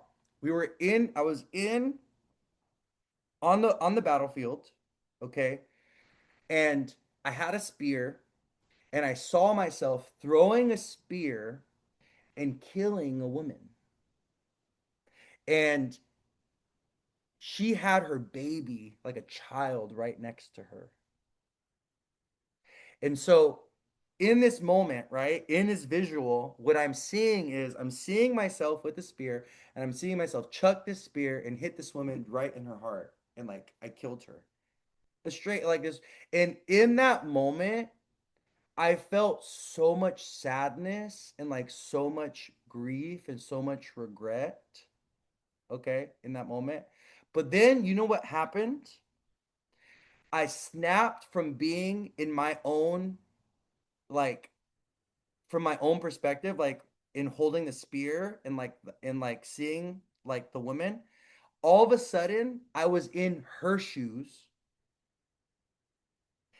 And then not only that, not only did I have to experience me getting hit by a harpoon or me getting speared in the heart and like the confusion and the sadness of it, because I was like, when I was in her body, I was like, all of a sudden I was like confused, like, why is this happening to me? What's going on? But then guess what happened? I got snapped into the eyes and the perspective of the child that was watching her mom die and that was watching this guy murder his mom or murder her mom in front of her. So I literally in this past life reg- like regression moment, I saw myself as the spear holder killing the mother. I was the mother getting killed and going through confusion and feeling sad and feeling distraught because I wasn't able to protect my child. And then I was the child experiencing the pain of losing the mother and the confusion of the war. And I was so scared. I was so afraid. I was so scared. And I remember when I was in the body of, when I was in the perspective of the mother and the child, I was so terrified and I was so scared and I was so sad and I was so confused on why this was happening, you know? And this was a past life meditation. Yeah. And it was so profound. It was so profound, you know? Um, and when I snapped out of it, I was like, what the hell was, I was like, what was that? I was like, so like emotional, but I was so like, what the? That was really weird. I was like, whoa, what was that, dude? That was crazy. And then like the pieces started coming together of like what it was, you know, what that past life experience was. And it's also the karma. I have like it also was connected to the karma of my brother, you know. Like it was showing me something about my karmic relationship with my brother. Um, but it was literally like that. It was literally like having a witness, you know, myself murdering someone through their eyes in this past life regression, right? And in the guilt that I had. Oh my God, I had so much guilt because I had so much guilt around like murdering someone, killing someone. Like I'm a non-violent person. In this lifetime, I couldn't imagine taking someone's life. Oh my God, no, no, ooh, ooh. Like I know that, like deep down in my own spirit, even in that lifetime, I knew that was wrong. Like in that lifetime, I knew that what I was doing, even going to war and all, was wrong. It was so wrong, and I knew this deep down in my heart. But I was very afraid of my brother in that lifetime, and I didn't stand up to him. I didn't tell him, you know, um, that we shouldn't be going to war. I just kind of went along with it, you know, and that was and so I accumulated karma in that life for that, you know, for instead of standing up for like truth and justice and standing up for like nonviolence, I kind of like let it happen, and here we are. Here we are in this lifetime, you know. And now here we are, you know. You know, so yeah, you know, it happens though, you know what I mean? So that's why we always gotta like in our lived experience, we gotta like make the right choice. We gotta do the right thing. We gotta trust ourselves. We gotta speak up. We gotta say no. We gotta do the thing. We can't, you know, we can't like we can't be afraid. We can't be afraid to make these like bold decisions or to defy authority or to like speak our truth or to like, you know, live in a, we can't be afraid of our own integrity and maintaining that integrity and also the challenges that are going to come with having integrity with ourself, you know. At the end of the day, you are like you're only going to be held accountable to yourself at the end of the day, you know. At the end of the day, it's you're the one that has you have to sleep with yourself at night, right? You're the one that has to live with yourself at the end of the day, right? So whatever burdens you have to carry are going to be yours to carry, but it's really up to you, right? So yeah, you're welcome. I just wanted to share that. Yeah, I wanted to share that. Yeah. Yeah, it's you guys should really get into, get into prayer, get into meditation, like get into these things, like make spiritual practice a part of your daily life. Like, wake up in the morning, I mean, I'm talking to myself. I don't do it now, I'm not as consistent with it. I do pray though. You always catch me praying. I'll be praying on the street. I'll be praying. I'll be in I was in prayer just 5 minutes ago. You guys didn't even know. No, I'm just kidding. No, but like I'm always praying. But yeah, I need to get back into like meditation because when I would meditate, I would have the most craziest experiences and downloads, especially when it's a facilitated meditation or like if it's like a past so there's people like for instance my with like Therese, there's people that are so like spiritually powerful that their psychic gifts will create the space for you to have a spiritual psychic experience. So when like spiritually gifted people do like a guided meditation or when they do like they work on you, they do spiritual work on you, or when they're facilitating or hosting like a spiritual moment or like a prayer or meditation, you can have very powerful divine experiences because their energy is activating you. Like their energy and their connection is like, it's like you're kind of being activated by their energy and by their connection. So that's why like doing guided meditations or even like working with certain like people that are kind of like up there on the spiritual ladder or they have some like spiritual powers or they unlock some like spiritual gift, doing a guided meditation with them or even meditating with them or being connected with them is really good. It'll help you. It'll help activate past life memories. It'll help activate your own spiritual gifts and stuff like this. Like a lot of my clients that have come into contact with me, I'm not saying that I'm like I'm not like high up there on the totem pole or anything when it comes to spirituality, but it's interesting to see that a lot of clients that I work with and that I've worked with in once like they start working with me or once they connect with me, like their life starts to change and things start to activate and they start to like open up, and all of a sudden like they're having crazy dreams and all of a sudden like they're getting messages and their intuition's coming online like because I'm an activator. That's what I do. My energy is like when people come into contact with me, I like activate them. I like I like open them up. Like it's the way my energy is. It's the way my chart is built and things like that. And so when people like activate you, open you up, or when there's someone that brings out a really good positive energy, you definitely want to stay connected with them. You want to like, you want to keep kind of tapping into their energy, because it'll help with activating. It'll help with kind of like moving you, like opening you up and that's why there's certain people that they want to work with certain gurus or they're connected to certain gurus. You know what I mean? Because those gurus and those people, they have something that this particular person needs, right? Right? Synchronicity. Oh yeah, QHTT, yeah. Yeah, the past life regression, the QHTT, that's Dolores Cannon, right? Dolores Cannon's method. Dolores Cannon QHTT. Yeah, yeah, it is. It is. Yeah. Quantum healing hypnosis. QHTT. Yeah, it's called quantum healing hypnosis. Dolores Cannon, learn QHHT hypnosis technique, holistic healing and past life regression. Yeah, that was developed. That's like a past life regression thing that was developed by Dolores Cannon. She's amazing. All right, my loves. Just wanted to give you guys a little bit of that. We talk about spirituality and stuff. Because like astrology and tarot for me are just tools that I use. This is the thing that like I want you guys to understand. Like I do astrology and tarot. I don't really identify as a tarot reader and astrologer because I'm like on the spiritual path. I'm a spiritual worker. I'm an oracle.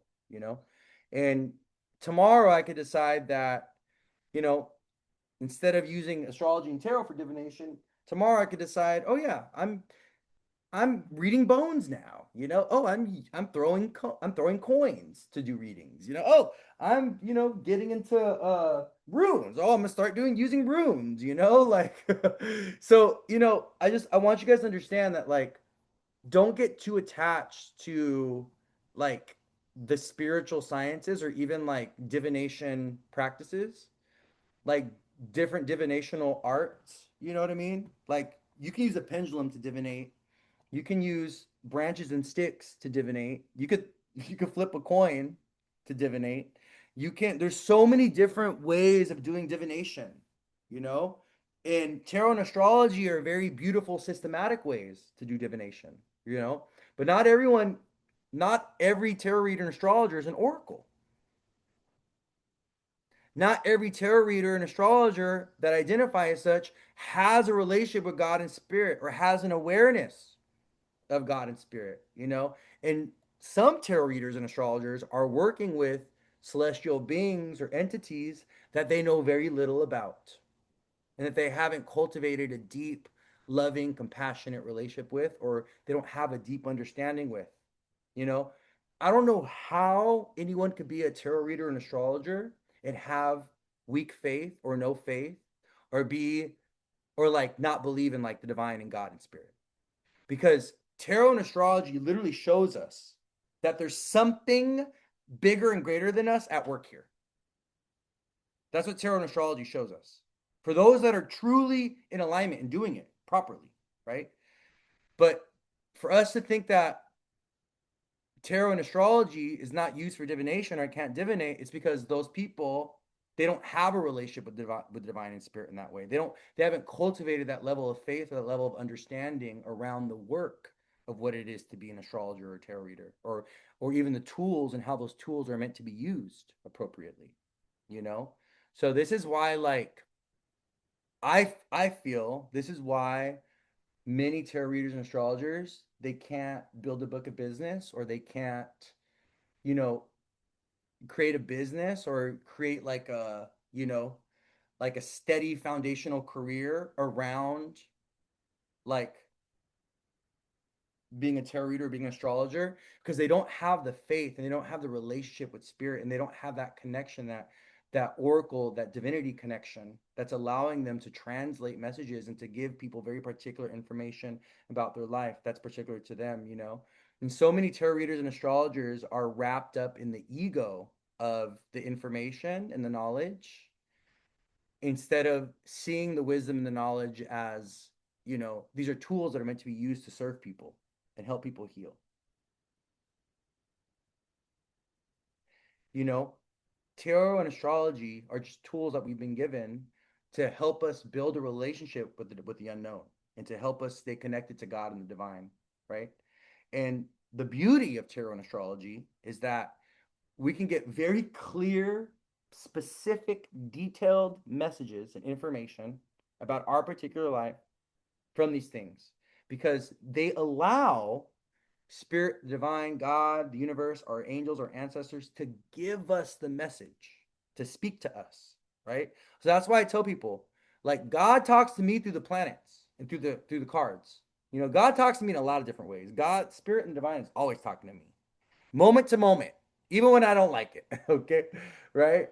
But it's like when we have a healthy relationship and understanding of the divine and spirit, and we have a strong spiritual foundation, then we also understand that the tarot and the astrology are just mediums of communication, or just tools of communication that the divine is using to have access to tell us things, you know, or to show us things. You know what I mean? So that's why you shouldn't just be going and getting readings from anybody, you know, like you should really be like, before you do a reading with someone, or even before, you know, you should really like inquire, be like, what is your faith?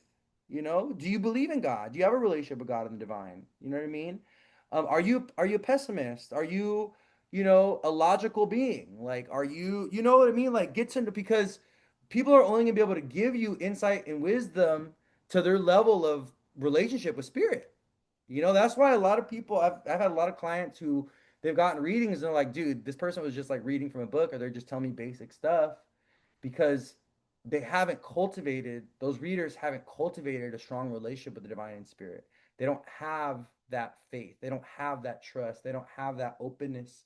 They don't have that ability to be able to divinate, you know, because they don't have that connection. You need that connection, you know? That's why I don't take ownership over like my work, you know, like I'm just the vessel. I'm a communicator, you know. I'm just an antenna. I'm a channel for the message, for the information. You know what I mean? I don't take ownership of it though. I'm not like, oh, this is, yeah, people, you guys are always like, oh, you're so gifted, you're so talented. Oh my gosh, you're so, gifted and stuff. And I appreciate that, but this is all the magic is coming from God and the divine and spirit. It's coming from the beyond. I'm just the vessel. I'm just harnessing the magic.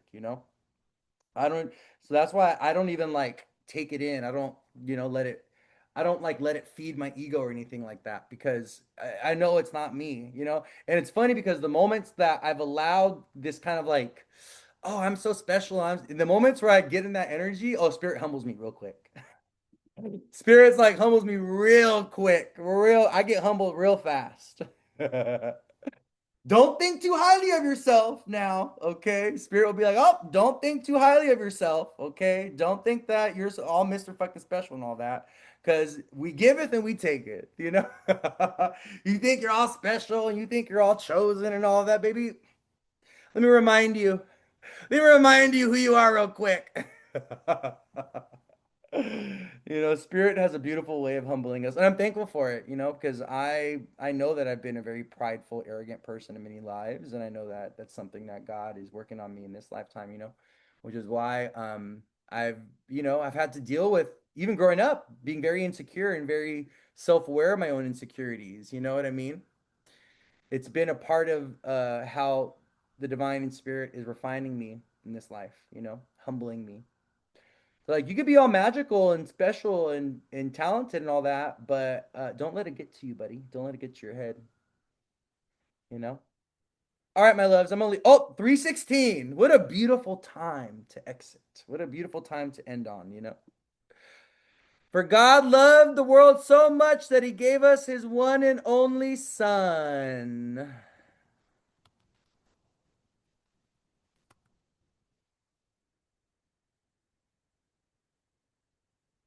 Yeah. All right, beloveds. Have a beautiful day. I'm gonna go ahead and post this on YouTube. So if you guys want to go back and watch it, you can. Take good care of yourselves this week. Expect heavy emotions to come up. It is a full moon in Scorpio. There's a big focus on relationships this week and like relational stuff because the moon's gonna be in Libra for Tuesday, Wednesday, and Thursday. And um, we have Venus and Gemini ruling over the Taurus sun. And um, we have like this Venus Pluto thing happening this week. So a lot of deep transformation and changes with relationships and partnerships and stuff. But you guys take care, okay? Have a beautiful, blessed day. I'll see you guys around. Do some prayer, do some meditation, you know, practice with your my mom. Wow, you're awesome. Practice honing your intuition, practice with the tarot and stuff.